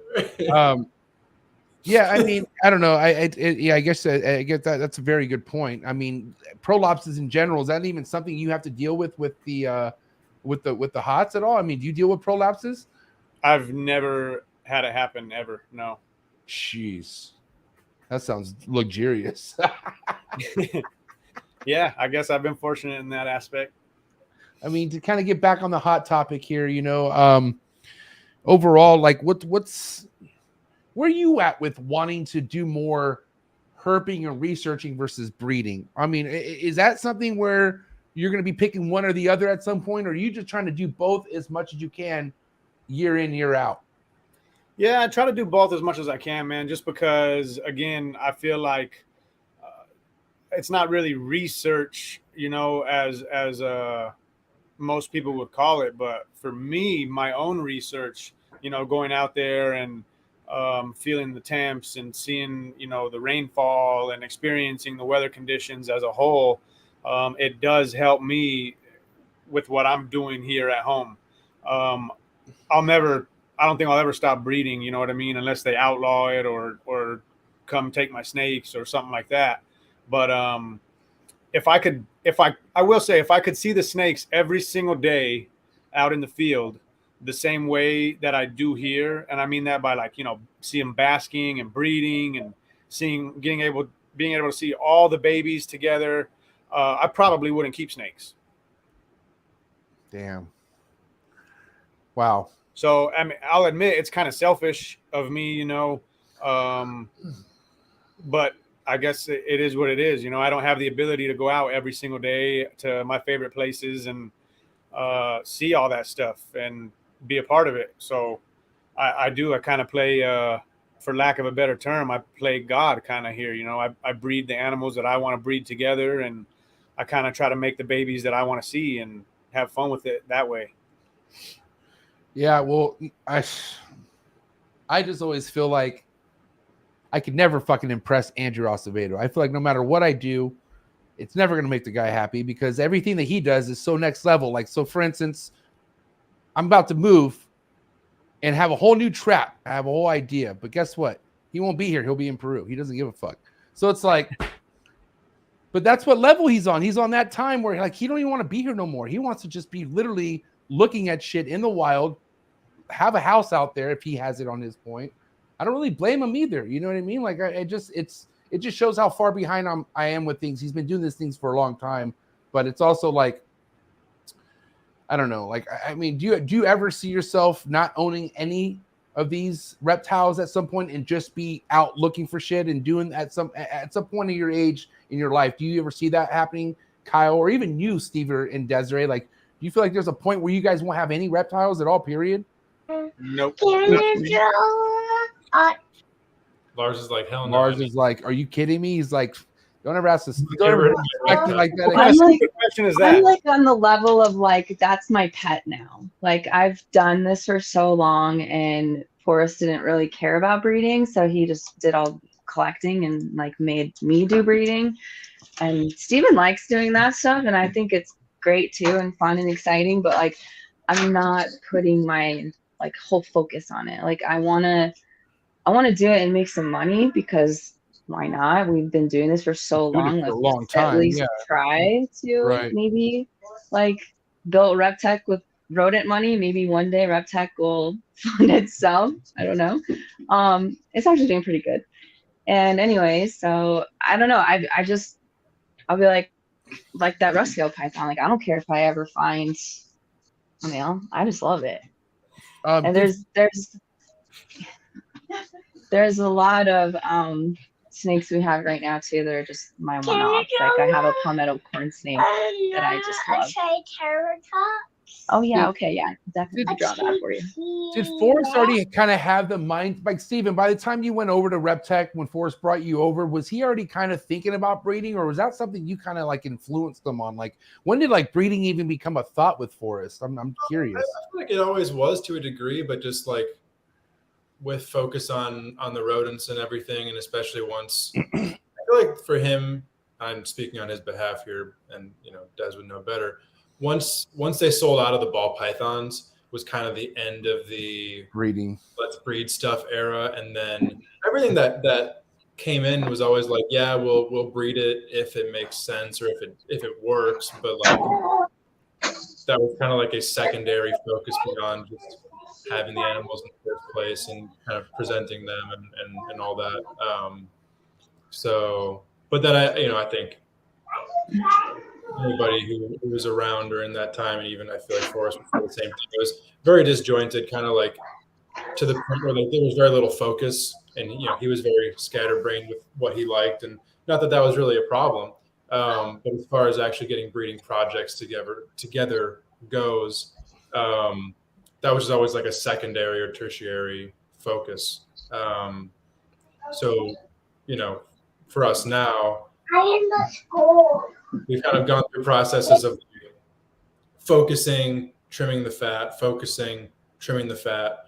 And I think now I'll speak for myself. I'm at a point where I just feel like we have too many animals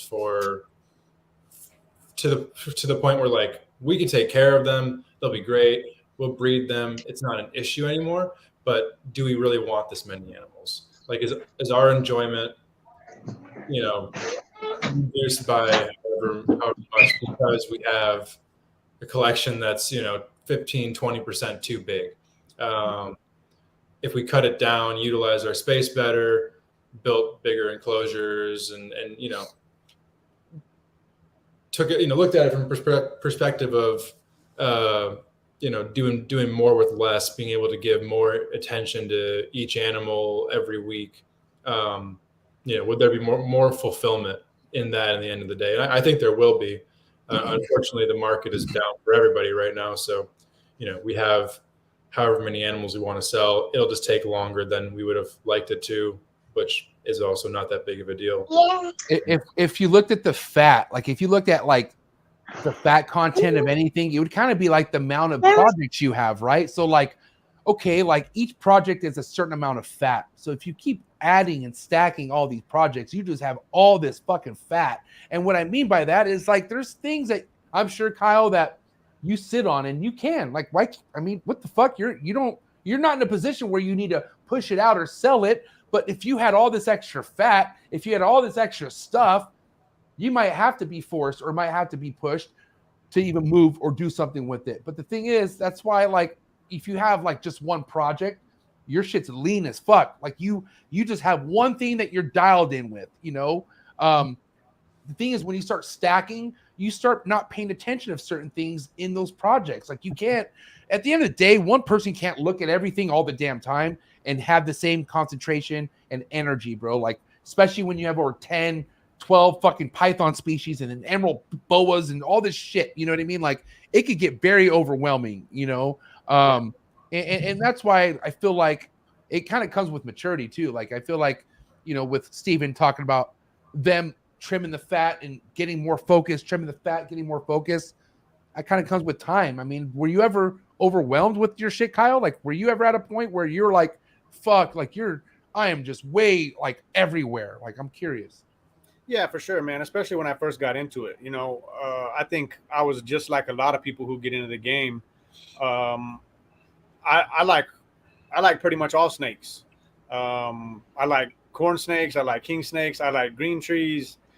I like a lot of it. But the truth is that I can't keep all that stuff. You have to have several buildings or several rooms, and like you said, it's such a massive undertaking that you kind of let some stuff fall by the wayside, and that's kind of how I developed into the collection I have today. Is like I kept a lot of stuff over a lot of time, and I realized that I'm really doing the animals a disservice by keeping them if they're not my favorite animals to work with, because the truth is they get put on the back burner, and that's not cool. Dude, you want to know Patrick Holmes? God bless Patrick Holmes. Patrick Holmes will be saying some shit that kind of bothers me because it's just so true sometimes, and it's like, why'd you have to hit home like that? And I remember one of the things he said is how the very, like, if you're somebody who stacks their enclosures, right? The very, very top enclosure gets neglected the most. And I was like, you're fucking, that's cap. Well, dude, I stacked, and there was a time and place where I was like, I was missing those motherfuckers. Not on purpose, but it's like when you got so much going on and you're trying to look, I mean, really every time of the day, I don't have time to get a fucking step stool and go look at that fucking 6'1" and be like, are you all good? But all the other ones are getting attention. So it's like, maybe I shouldn't have cages stacked to the fucking brim, you know, like maybe I should just have shit that I look at. And, you know, it's just kind of that truth serum that you need. Like you should know when your plate's too full. You should know when animals are being neglected, and you should fucking, okay, we need to do something about this. You know what I mean? It's kind of our duty as keepers, especially when you're at that position to keep whatever the fuck you want, you know? Yeah, I will say though, here's a little bit of truth for you. Hit it. If you're keeping animals on the top, like you said, and kind of overlooking them, then they're probably not your favorite animals. Damn. I mean, I'm not gonna lie, I didn't put my favorite animal up there. You know what I'm saying? You're never gonna overlook your favorite animals, and that's kind of the philosophy that I live by in my collection. Like, I don't keep stuff that's not my favorite for that reason, because I have in the past kind of, you know, overlooked them, or like I said, put on the back burner. So now everything that I keep, it's my favorite. I mean, that's, dude. And I don't overlook nothing in my collection. They all get the same amount of care that the next one gets, and for that reason. I daydream sometimes. Like I come in this room very early in the morning. If anyone follows me, know I'm up very early, and I come in this room, and I kind of fucking forget that I have another room sometimes, and I'm like, holy shit. That's where all the work's at. I'm like, fuck, man. Like, that's where I sell things. I need to, like, okay, what needs to go? Here, it's closed off. Like, it's like, unless it's coming from them or somebody very close to me, nothing comes to this room, right? And I love that. It's like, I have nothing to worry about. But, like, this isn't what makes me money. Like, I gotta go to the fucking bread maker, and I would like for it not to be like that someday. I would love to not have to worry about selling an animal for income, because the income's so good. The ball python money's fucking awesome. Like, goddamn, you know, I sold over 60 ball pythons this week. Nuts. I'm not even joking. 60. I wish I could sell 60 more. I'm not joking. Like, I'm sure, like, I got 60 more I can sell that guy. I'm like, dude, what the fuck? You know what I mean? But like, understand that I have a fucking hatching rack full of like 70. So it's like, I got lucky, not lucky, but like you have to grind. Like, it's not easy. Like, it's like I said, I go in that room and I kind of stress because I'm like, I have shit I need to post. I have shit I need to let people know that I have to go work. It's work. And you know, God bless the work. I'm right. You know, I'm cool for it, but man, imagine that life. I know when I'm 60, I don't want that. I can tell you that. I don't want to have to be looking for ball python sales when I'm 60. Fuck that. No way. Desiree, Steven, don't let me do that, please. You guys need to have a sit down with me at that point. Yeah. Yeah. I mean, Yeah.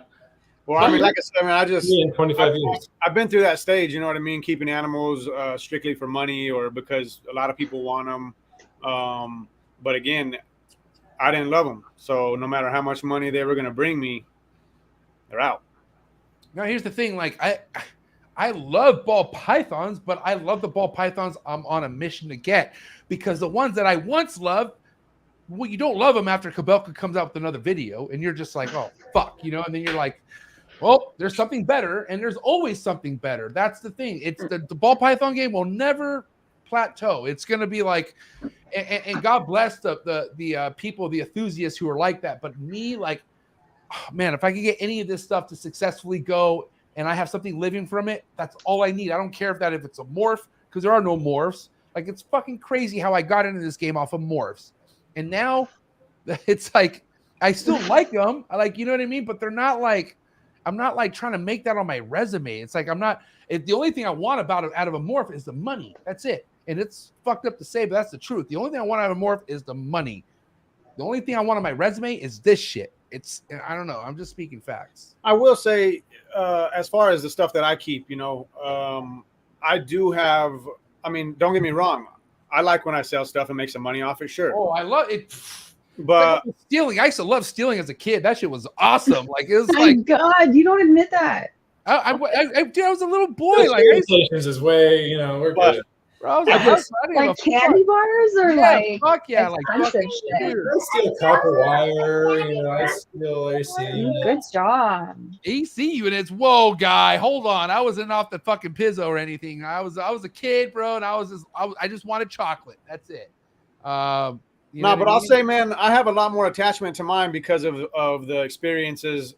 A lot of my stuff is wild caught by myself. So a lot of it I have emotional attachments to because, number one, I'm the one who pulled it out of the wild. And number two, every animal has some kind of a story behind it or some, cool event or cool people that were there next to me. And they have memories attached to them, man, those memories to me are worth way more than people could ever pay for. So, I mean, that's why, going back to Patrick Holmes, who literally could get any snake he wants because he has so much fire that he's produced and sat on that he could just trade. You don't have to pay for shit. He can just trade for it. It's kind of, what is that? Oh, I thought it was something else.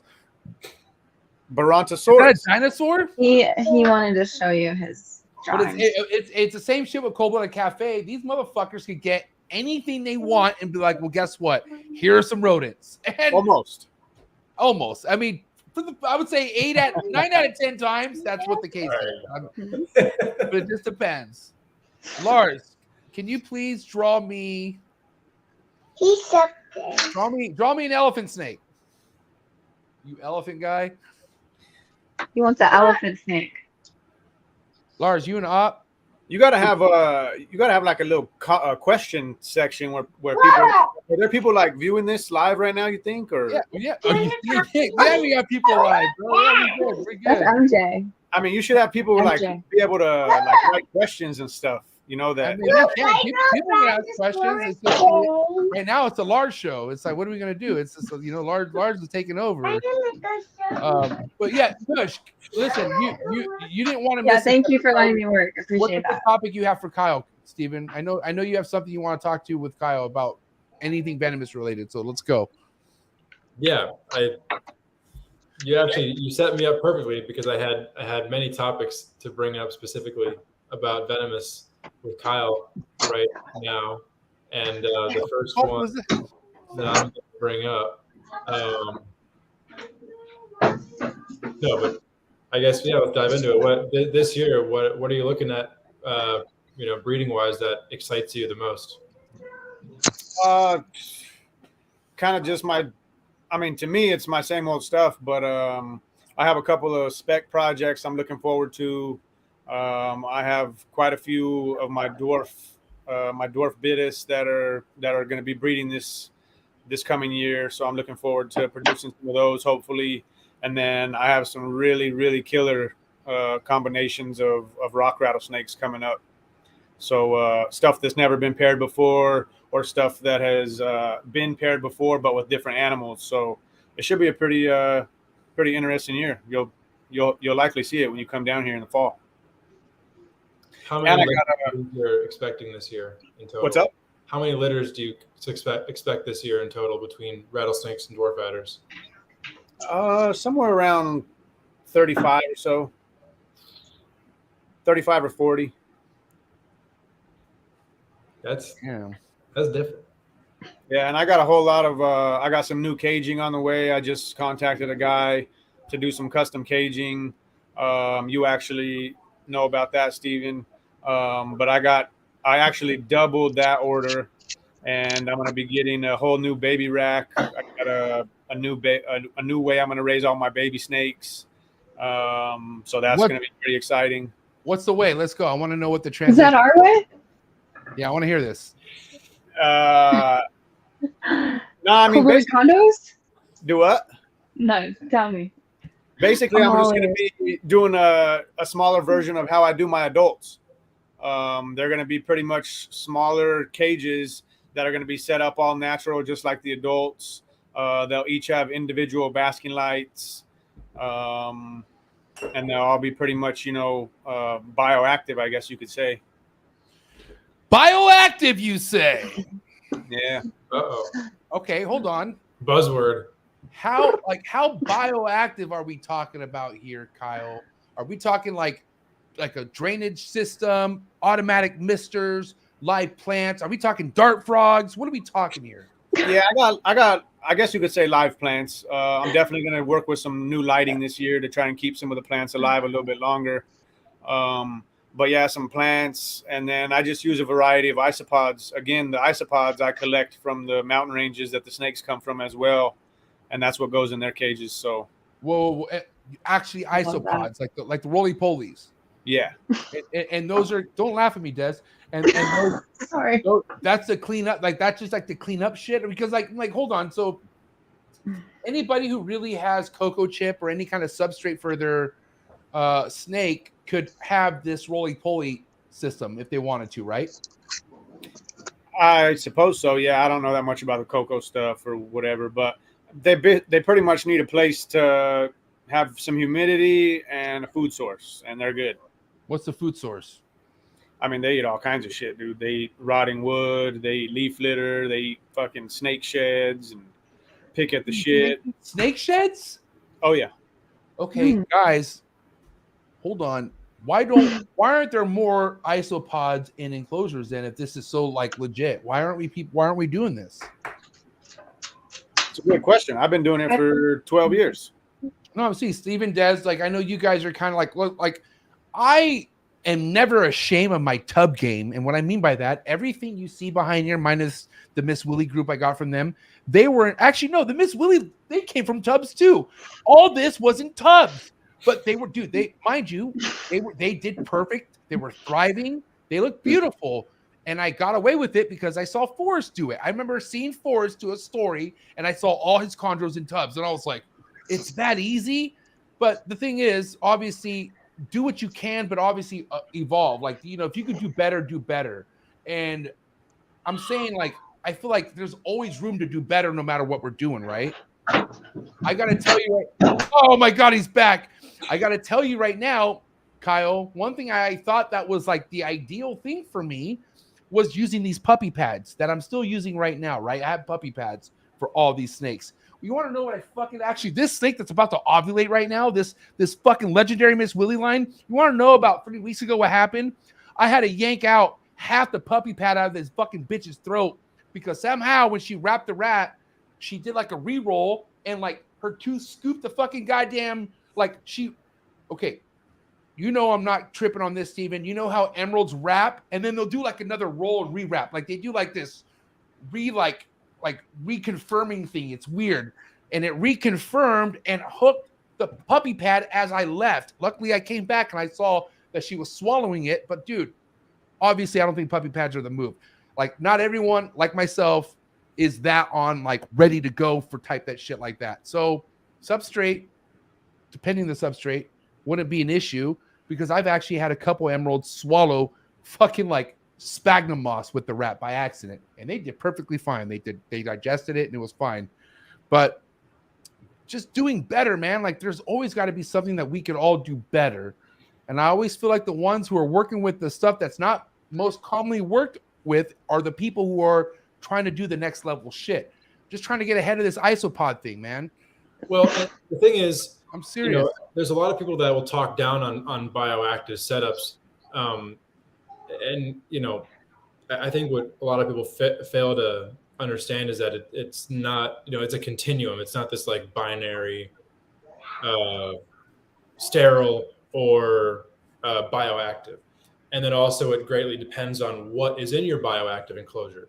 Like what's a reptile? If it's something like a rock rattlesnake that is low metabolism, doesn't eat all that much, the defecations are minimal. It's something that a bioactive setup could almost completely take care of, or a majority. I mean, if it's something like a bull snake, Could you do a bioactive setup? Yeah. Are you still going to need to service that enclosure? Absolutely.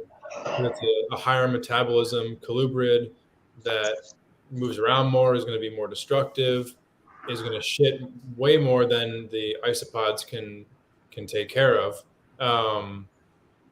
And I feel like the whole connotation behind bioactive is like you set it up and you never touch it again. No, that's the no. It's work. It's work. By the way, and that's the problem, man. Is it is work, and that's why a lot of people either don't want to do it or talk down on it. Yeah, that's true. I think I say this with some caution. Maybe it doesn't pertain to all species, but if you're not willing to do some work for the snakes that you keep, Don't keep them. Mm-hmm.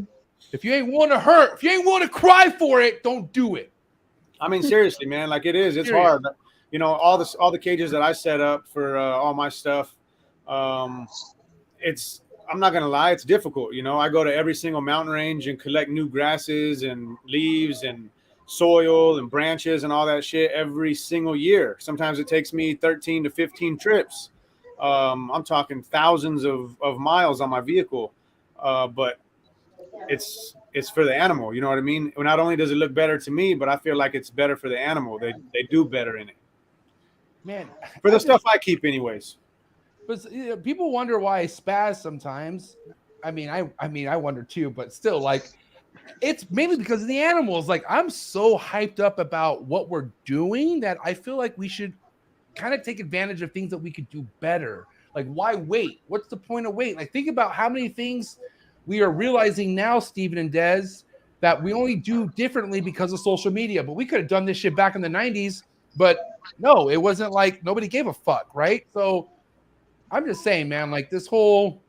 It's trendy. It's right? The trendy, like, but the trendy, lazy commercial shit is the anti shit, right? Like we should make things that are wanting to be trendy should be the shit that people know it's going to take hard work. Like it's like you need to, if you really want that realistic, naturalistic type environment, then you better fucking be on that time and be ready. And here's the thing, a lot of new people, and it's not even, here's the thing, bro, this is why bioactives are not ideal for anyone who has no experience, because let's say you do get an animal from somebody and they fucking send you a sick animal, or they send you a fucking something with mites and you put it directly in a bioactive. Well, guess what? The whole bioactive is gone now. Like, now you have to fucking gut that whole thing. I mean, I would think, right? I mean, I don't know. What would you do, Kyle, if you saw mites in a bioactive? Nah, that's not true, man. So, oh God, correct me. Let's go. This is great. I actually, it was maybe like 6 or 7 years ago now, but I actually got a snake back from a friend of mine who had a mite problem, and I didn't notice it on the snake.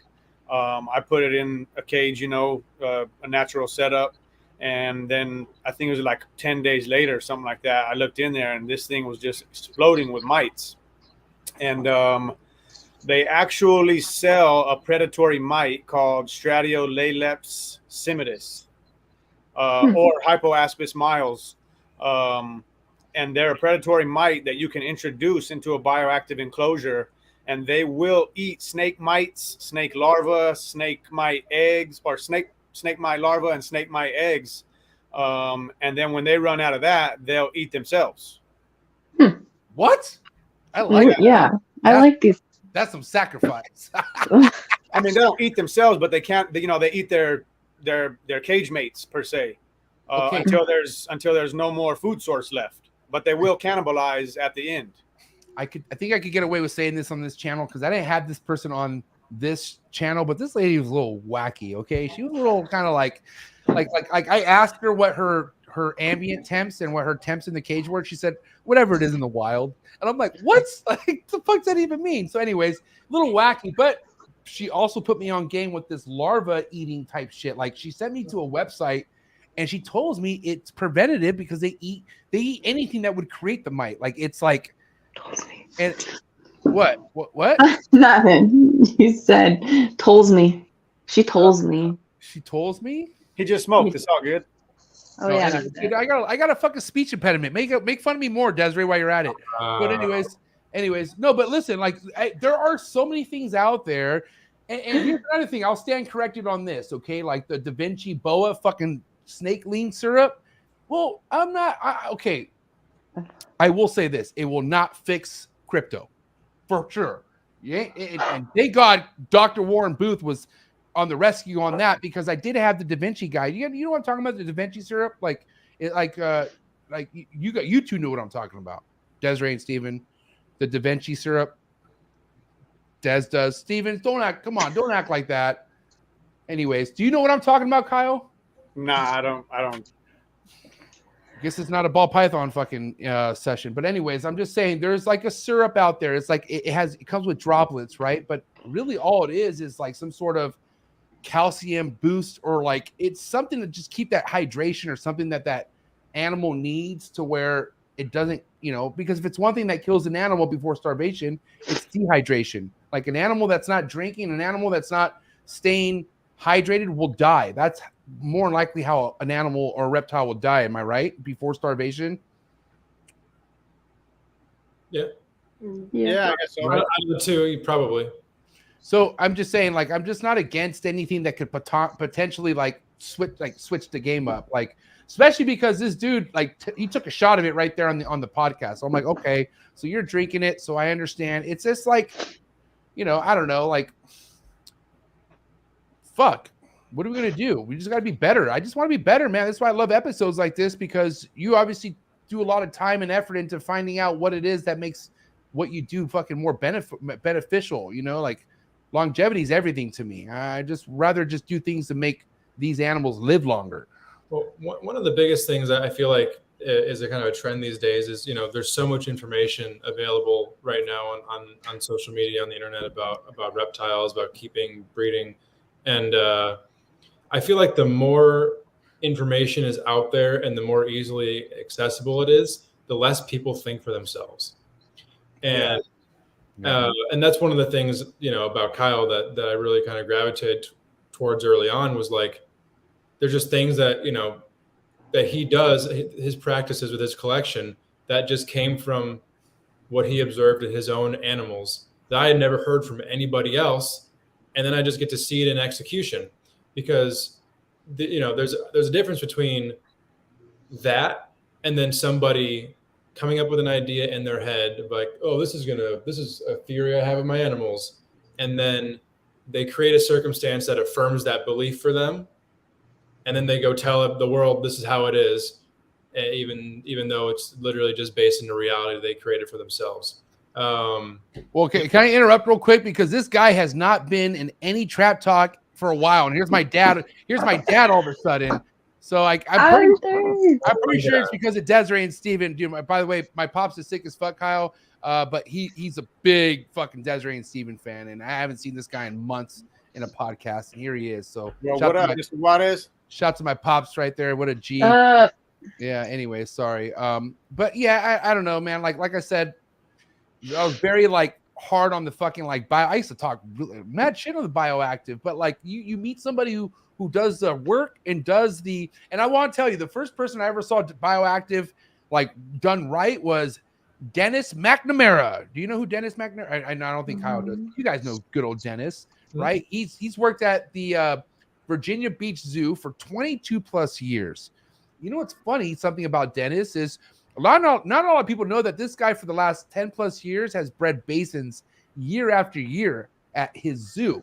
And they're all grouped together. It's in a huge bioactive fucking and he doesn't have no water bowls. They just drench rain on them, mist on them every day, bro. He's saying 20, 30 minutes he dumps water on them, and that's how they drink their water the whole time. But he also has a crazy drainage system. He shows me everything he does every other day, and it's work. But I mean, man, I understand the hard work could equal good results. That's why I'm not just this isopod thing I was really hyped up about. I'm dead serious. Because I want to go away from puppy pads. I don't know about you guys, Des and Steven, but dude, I literally had to pull puppy pad out of fucking Alba's mouth.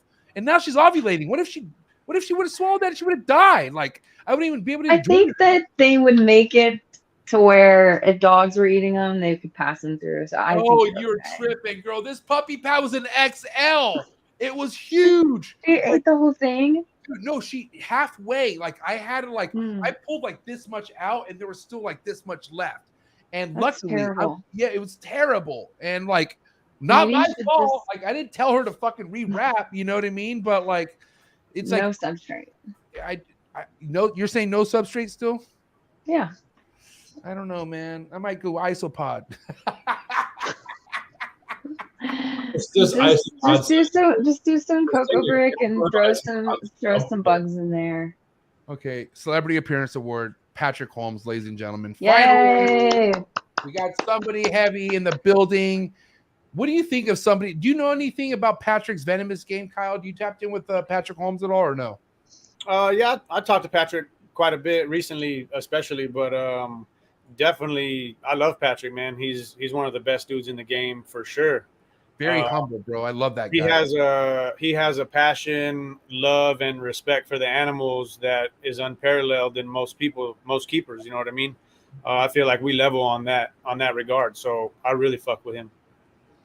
Yeah, I mean, you want to talk about somebody who's really known for one hard thing to do, and then you were talking about the Chondro game earlier, right? But this guy's I don't want to say his love, because I feel like, correct me if I'm wrong, Patrick, but nothing out loves a bee at Chondro in your heart, right? But this guy has a huge passion for the venomous, like a very huge passion, like, and he's kept them a while back and whatnot.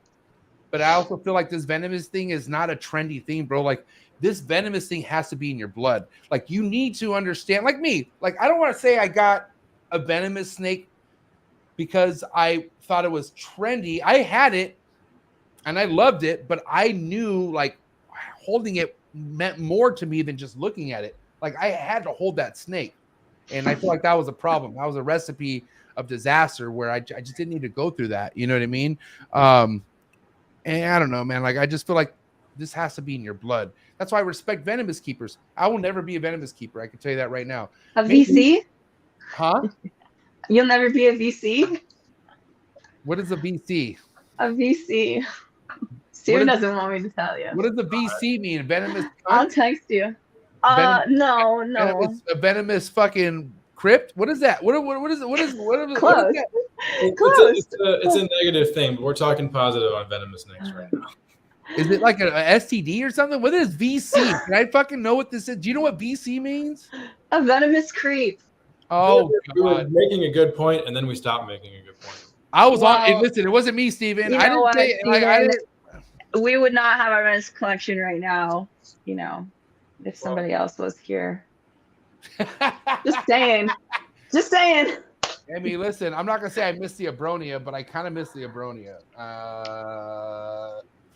Just kidding. My favorite are the Amidites. Venomous now. I need a lot more of those, Kyle.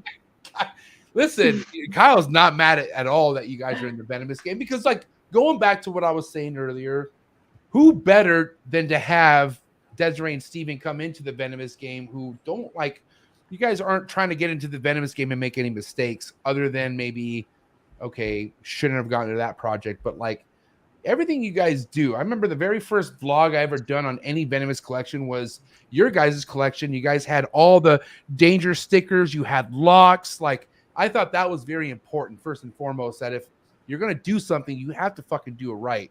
And as much as I admire Tubbs, the way you guys have your fucking Montane room, it gives me goosebumps, man. Like that room is so fucking dreamy. And what's cool is, luckily, when you're fucking tapped in like MJ is, you're going to be at that facility as early as Steven, or I don't know. I was there pretty early, like 8 a.m. I was there. And as soon as those lights came on, there are those fucking little fucking goddamn Montane rattlesnakes. They're all perching and shit. It was nuts. Really, really awesome to see. It was on that level of like stingrays. You can't hold stingray, you know what I mean? But I could look at it. I feel like I could look at what you guys had going on for sure. Look, but don't touch. No touch. You would never get this. No.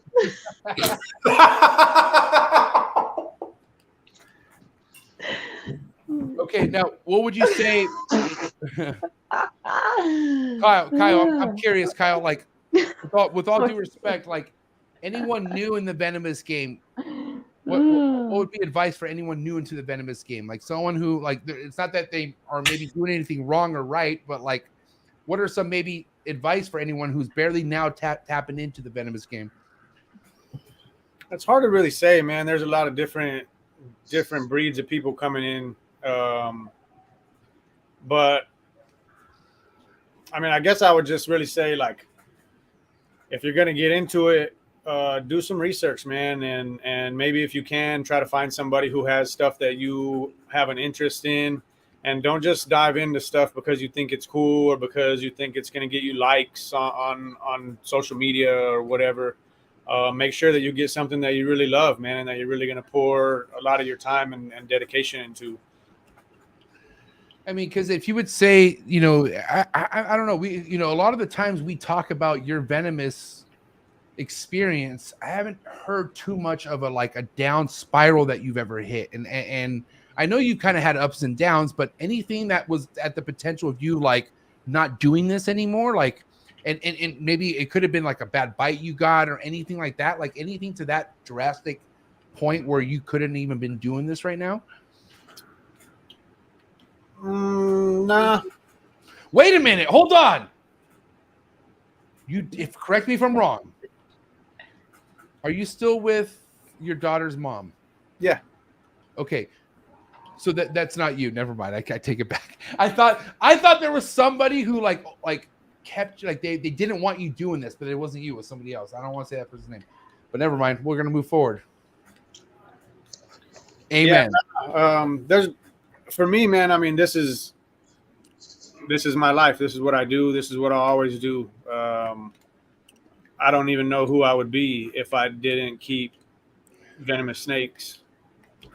I mean, literally everybody that knows me, it's how they know me, is for my snakes and what I do with them. And, you know, always, I mean, I try to help out. I don't know how many people I truly help out, but I always try to help people out. You know, people that ask me questions or need advice on stuff, I always try to be there as much as I can. It doesn't matter who it is. So I just want to continue that legacy, man, and hope that I can keep learning and keep teaching other people as I go.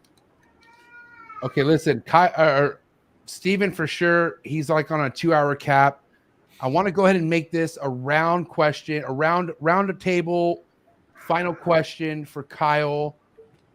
Desiree, can you go? Do you have a wrap-up question for Kyle right now? Not yet. Wow, that was really honest. Fuck. Hey, let me talk to Google. Because I know I have a good one. I have a good one, and I know it might take a while. So I just want you guys to get yours in now. Okay, come on, Steven. Steven, dude. Okay, I'm gonna be honest right now, Kyle.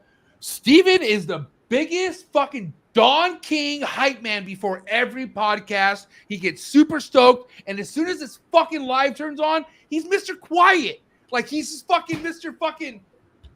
And this is the goddamn third time. I don't want. You know you could talk at any moment right now, Steven. I don't stop you. You want me to leave? Sorry, did I crash your party? That's right. I'm just, Steven, I'm asking for a good, solid wrap-up question from you, please. Good, solid wrap-up question. All right. One species that you do not have in your collection right now and you have not had in your collection before that is like the top of the list of things that you need to get. Respectable. Thank you. That's a good one. Chondros. Definitely not chondros for sure. Maybe for feeders. I'm just kidding. I don't know, man. That's a hard one. There's definitely a few species up there, but I would probably say mixed coatless melanuris.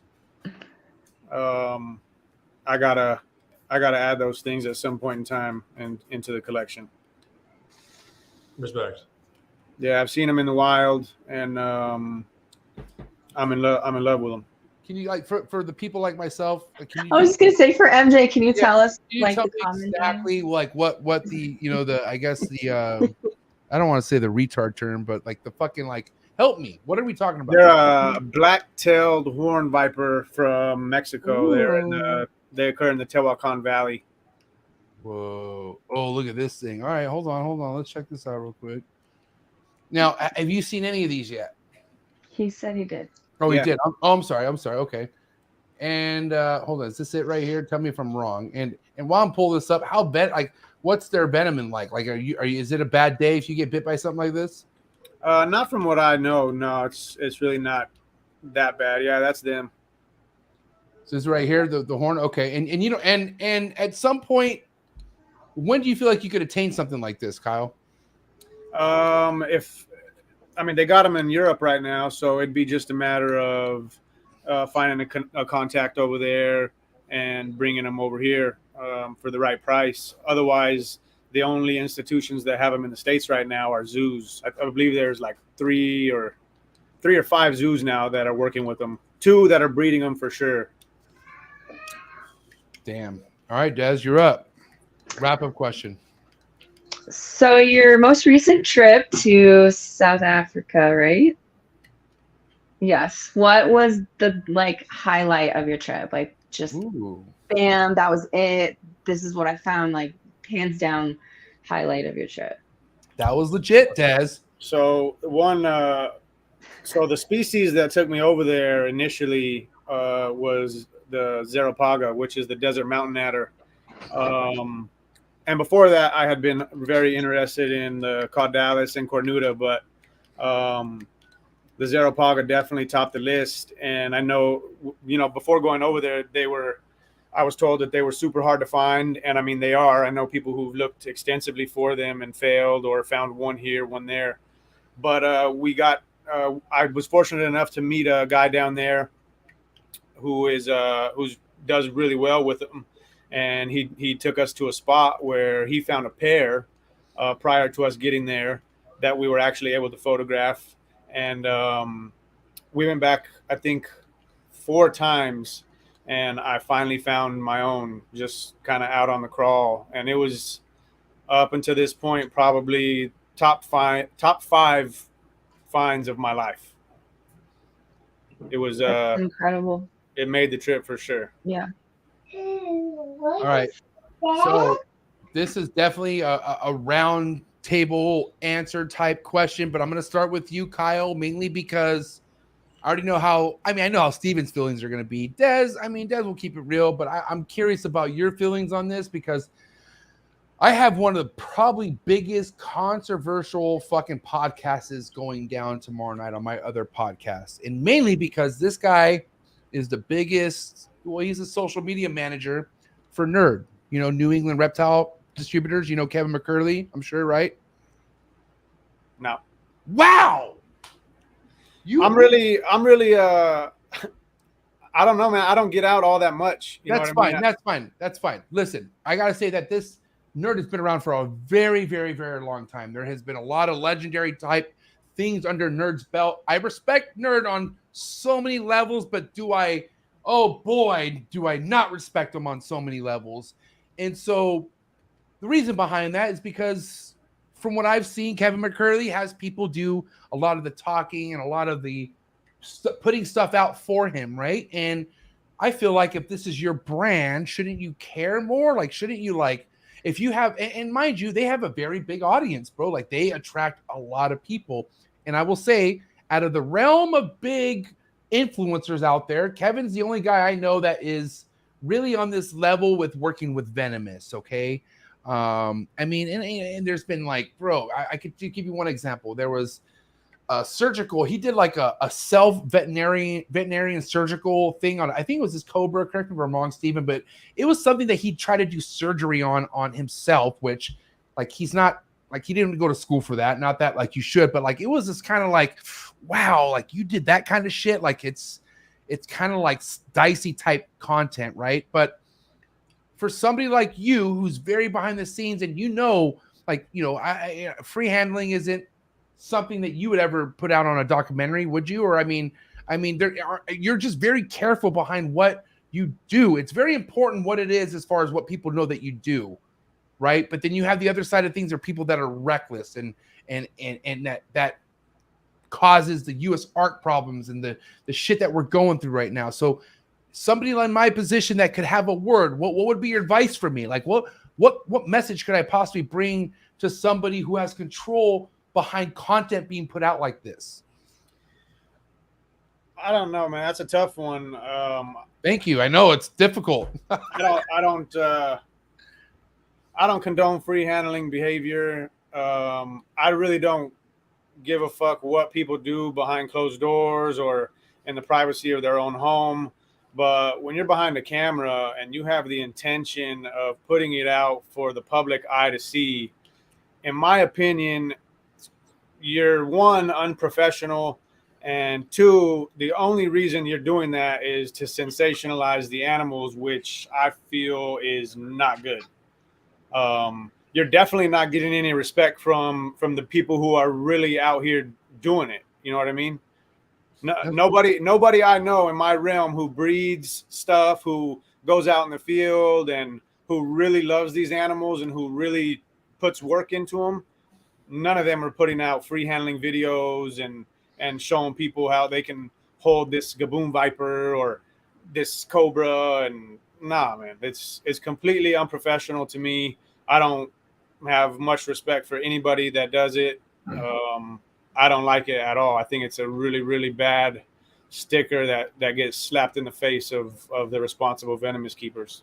Before we get to Steven on this, I got to say, like, it's difficult because there are some certain things that are put out with Nerd that is like, man, like that's like hard to swallow. But then there's also the other side where this guy, his name's Donnie. Okay, let's fucking just say the name. His name's Donnie. Come on my show tomorrow.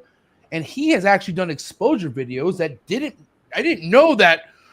Oh my God, there's a lot more than just worse people than fucking Jay from Prehistoric Death. Like, there's some really bad people out there that are legitimately capturing animals and positioning them in like things and then recording it and saying, oh my God, this is how we found it. Like, bro, I just saw something where they shoved an arrow in a fucking iguana's head.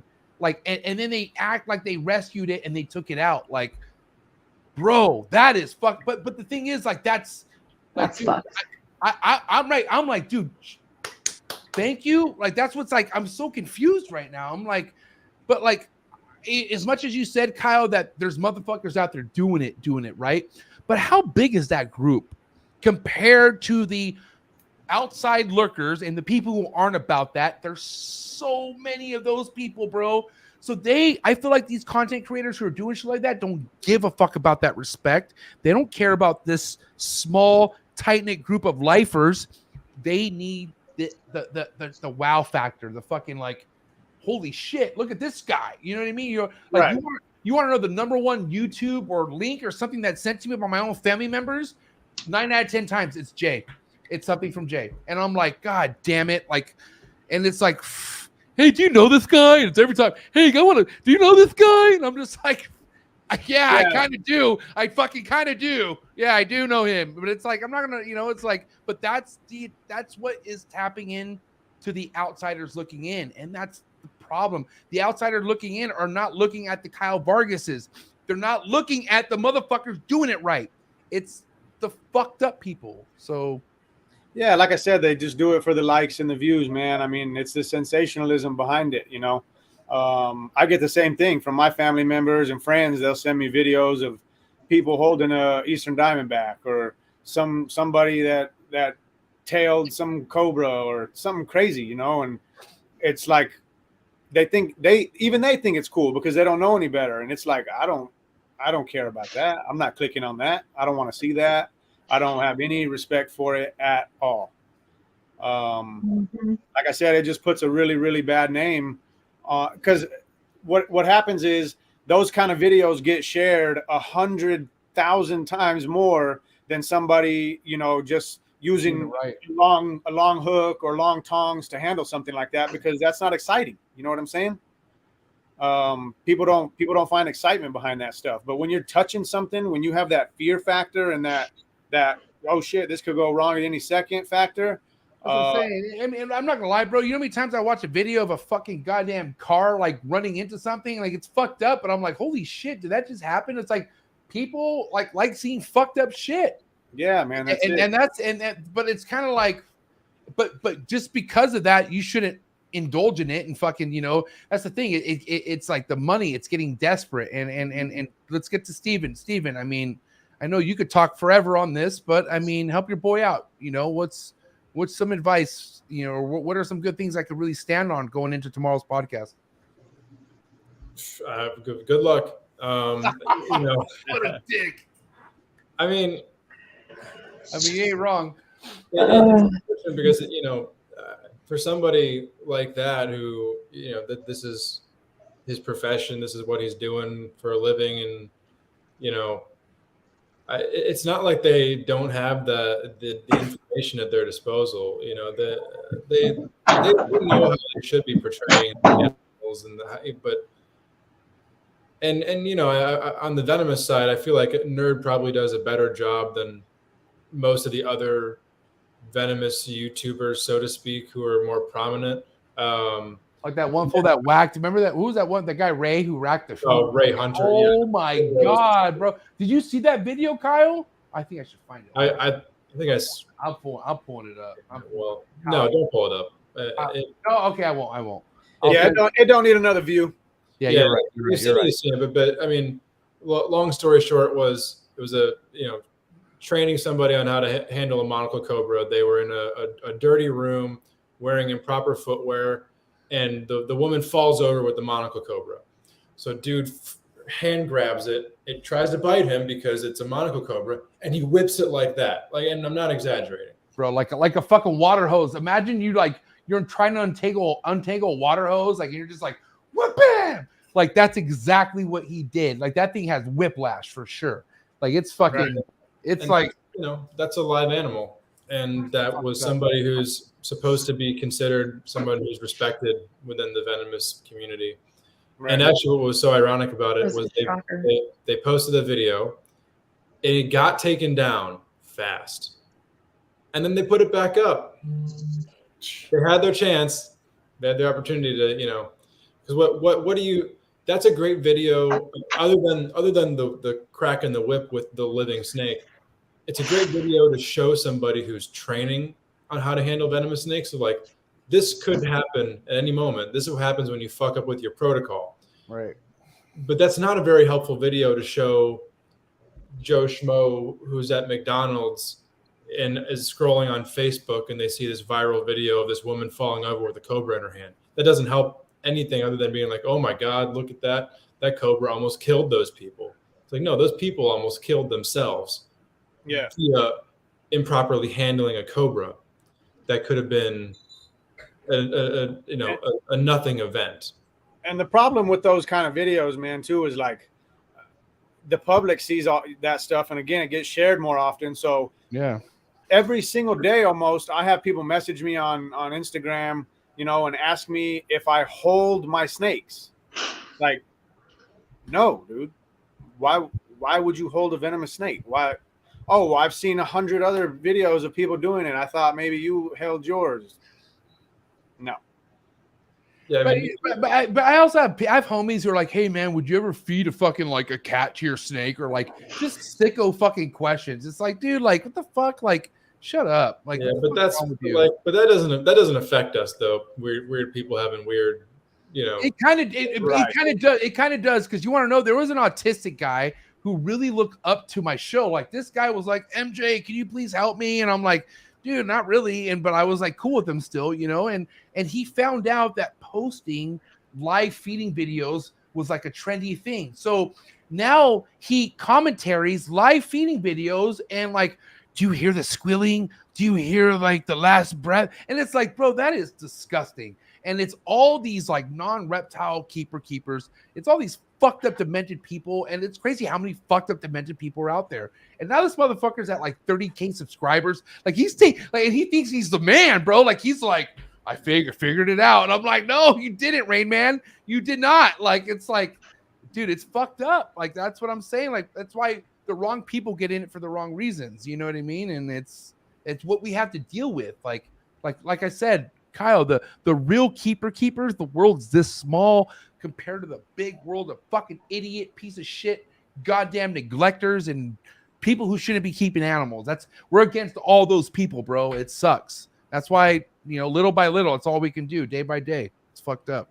Desiree, up to you. Please tell me, what's your advice, Desiree? I mean, come on. I mean, what do I do in a situation like this? I mean, hear him out, I guess, and just take it from there. Obviously, you're gonna say what you want to say and what you feel is right, and I like that about you. You don't hold back. Um, just go for it. Godspeed, brother. I'm a fucking I goddamn. mean, I'm a full send it. And like send I said, it. like I said, if I've talked to Homeboy, man, I've talked to Donnie. I mean, we do have a lot of similarities as far as things we agree on. I just don't have the ability behind the power and influence behind the audience he has. And I don't know, there's good things and there's bad things, I guess. And so we'll address it. And but I'm only asking you guys because you guys are my peers, and you know, especially Des and Steve, as throughout this time of me being in this, I look up to you guys a lot. So it does matter how you guys feel in the situation. But yeah, I think I'm gonna go with Dez's advice. I'm gonna go in. I'm just gonna do it. Yeah, I mean, you're the king of controversial, so let's do it. Hey. But hey, listen, Kyle, Somebody's gotta do it. Kyle, thank you so much for this episode. I appreciate it. You know, for anyone out there who's really inspired about what they heard tonight, or anyone out there who's been fucking with you for a while, what do you have to say to any of your supporters or any of your followers out there? I mean, I just appreciate it, man. I always appreciate all the love. Like I said, I'm always here to answer any kind of questions and help people out, especially about, you know, the species that I keep and that I do know a little bit about. I'm always ready to talk snake, and again on the free handling stuff, man. Just I hope everybody's responsible, dude. And when you do get into venomous snakes, make sure it's something that you really love. Don't just get a cobra because your friends think it's cool. Would you say Clob King on IG is the best way to follow you, or how can people kind of be on top of what you got going on, just if they were curious, and especially people in your area? I'm just curious, how can they be on top of your shit? Just Clob King on IG. That's the only social media I have. So definitely, if anybody's interested, I do a lot of photography as well for the snakes I see out in the wild. So if you want to keep up and follow some of that stuff, then shoot me a follow over there. I mean, I can't speak for Steven or Dez, but I'm pretty sure I would say Dez is at least 99.9% in. Steven, I feel like he's a 96.5 on Trap Fest coming next year. What do I got to do to get you to Trap Fest, bro? What does MJ got to do to get Kyle to fly over to Southern California? We'll go to a Pomona, but you get to hang out with all of us at Trap Fest. Is that something feasible maybe next year in July? Yeah, 100%. Just send me the invite. Oh, shit. There we go. All right. Listen, Kyle, thank you so much. Have a good night. I appreciate it, but it's a wrap. Kyle, the Clob King, ladies and gentlemen. For sure, brother. Appreciate it. Damn. Well, fucker heads. Hope you guys are doing well. Where the hell is fucking Lars? He ain't got nothing else to say? He was fucking Jesus, he is on one right now. He is so hyper. Can I just take advantage that I have my OG co-host here with me? It's been a long time, but I gotta say happy holidays to you two. Happy holidays. You guys are very important to me, but I gotta say, I mean, I don't have to tell you guys this, but goddamn, Cold Blooded Cafe has just been making a good fucking run on just attaining new customers. I don't know. I get a lot of good feedback. I get so many people who tell me, dude, fucking, I've been doing Cold Blooded Cafe for like the last few months, and they're just so happy. So before we end tonight's episode, and since tonight's episode is brought to you by Cold Blooded Cafe, what do you guys have to say to all your customers, especially like your new Black Friday customers, everyone out there who's been supporting you and importantly, supporting Cold Blooded Cafe? Thank you from the bottom of my heart. And thank you, Steven, for keeping all of this going. Couldn't have done it without you. And God bless the queen. God bless the queen too, because listen, there's got to be the foundation, and that's Des. If she wasn't on the throne, the rest would crumble. We'd be shit. We'd be all miserable. Yeah, we'd be all fucking garbage. By the way, you look great, Desiree. You look great. How many? I don't want to say your personal trainer is Lily Warris. I mean, how much weight have you lost? I mean, I'm just curious what the number is at this point. 37 pounds. So you've literally lost the age you are. Yeah. Awesome. Thanks, MJ. Talking to women in one sentence. I mean, I'm gonna get 40 in 2 years, guys. You look like 40. But fucking 40. But listen, I feel like a lot of people struggle with getting their health together. What would be your advice for anyone out there dealing with depression and not getting their shit together, Des? I mean, Oh yeah, the depression is the hard part. I'm like suicidal when I'm fat. It's bad. no, But I honestly, it's just once you make that decision, you have to stick to it. And I quit drinking alcohol and wine, and that was like the big one at first. And just like, I'm not going to say I starved myself, but I definitely did some intermittent fasting and I skipped a lot of dinners. And then I work out 5 days a week. I play soccer in a league. Like, I'm just super active, and I have a toddler too. So that keeps my motivation going, I guess you could say. I feel like I can't ever rest. Like, it's hard. no rest for the wicked. Uh, Steven, what do you guys say to everyone, all your diehard CBC supporters, and honestly, all your goddamn fucking what's your Instagram? The Scrub Shepherd, right? Or is it Scrub Shepherd. We changed it at your house, MJ. all the Scrub I do not Shepherd remember that. supporters? Because listen, man, you are definitely, both of you guys are making a huge impact in the Scrub game. But all your supporters out there, Steven, we're going into 2023. What do you got to say to them?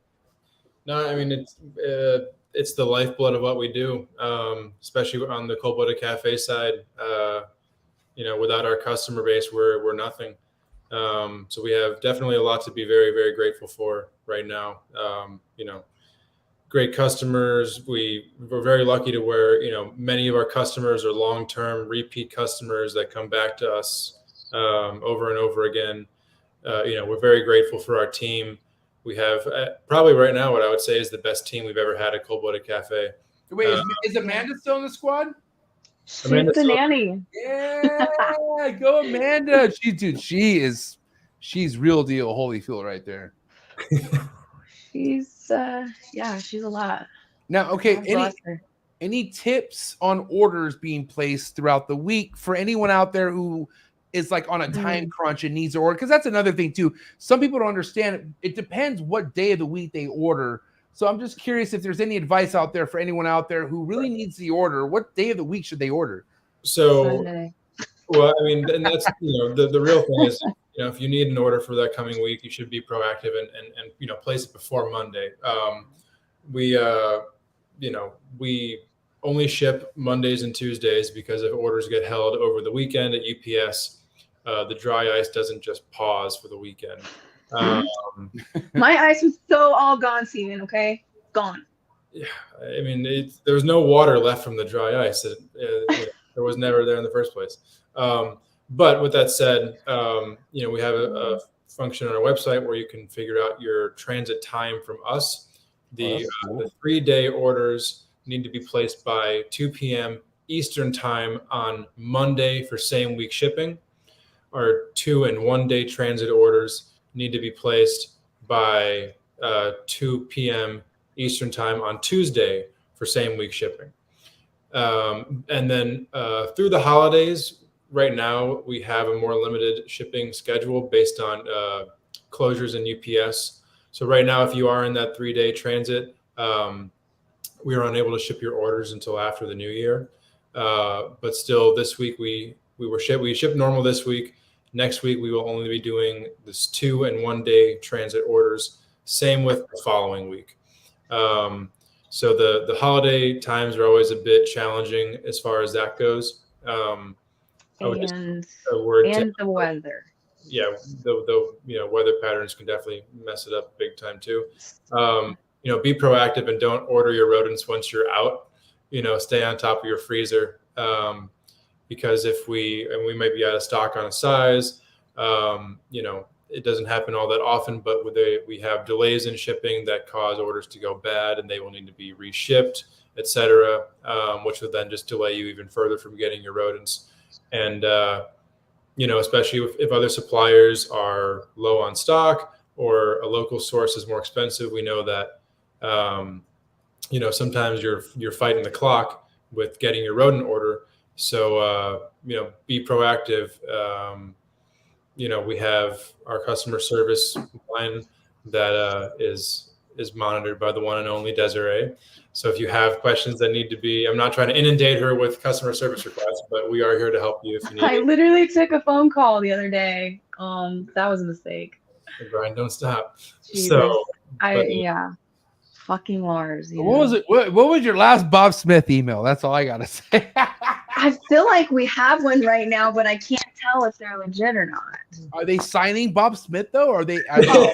No, they're not. I thought we figured out who that was, though. We did, but I mean, listen. At this point, it's a lifestyle. It's that one. It's like there's not just one Karen. You know how many Karens are out there now? We got some emails right now about bad smelling dead rats. That's the new one right now. It's probably your fucking goddamn emerald that regurged the meal before. Shut up. Knock it off. I gotta say, I've never heard that issue. I really would complain to you guys if I had that smell. The only time I've ever had that smell is when it was left out for too long. So I mean, whatever. I'm not here to, I'm not trying to be biased, but fresh is the best. It's $30 flat rate shipping. I don't give a fuck. This is not hoard it ho. This is how we do this damn thing. But guys, I want to say, I hope I don't have to wait this long to get you guys both on the show again. Desiree, thank you so much for tapping in with us. Steven, thank you for taking your family time to hang out with us. And you, Des, obviously you're with your mom and you're with your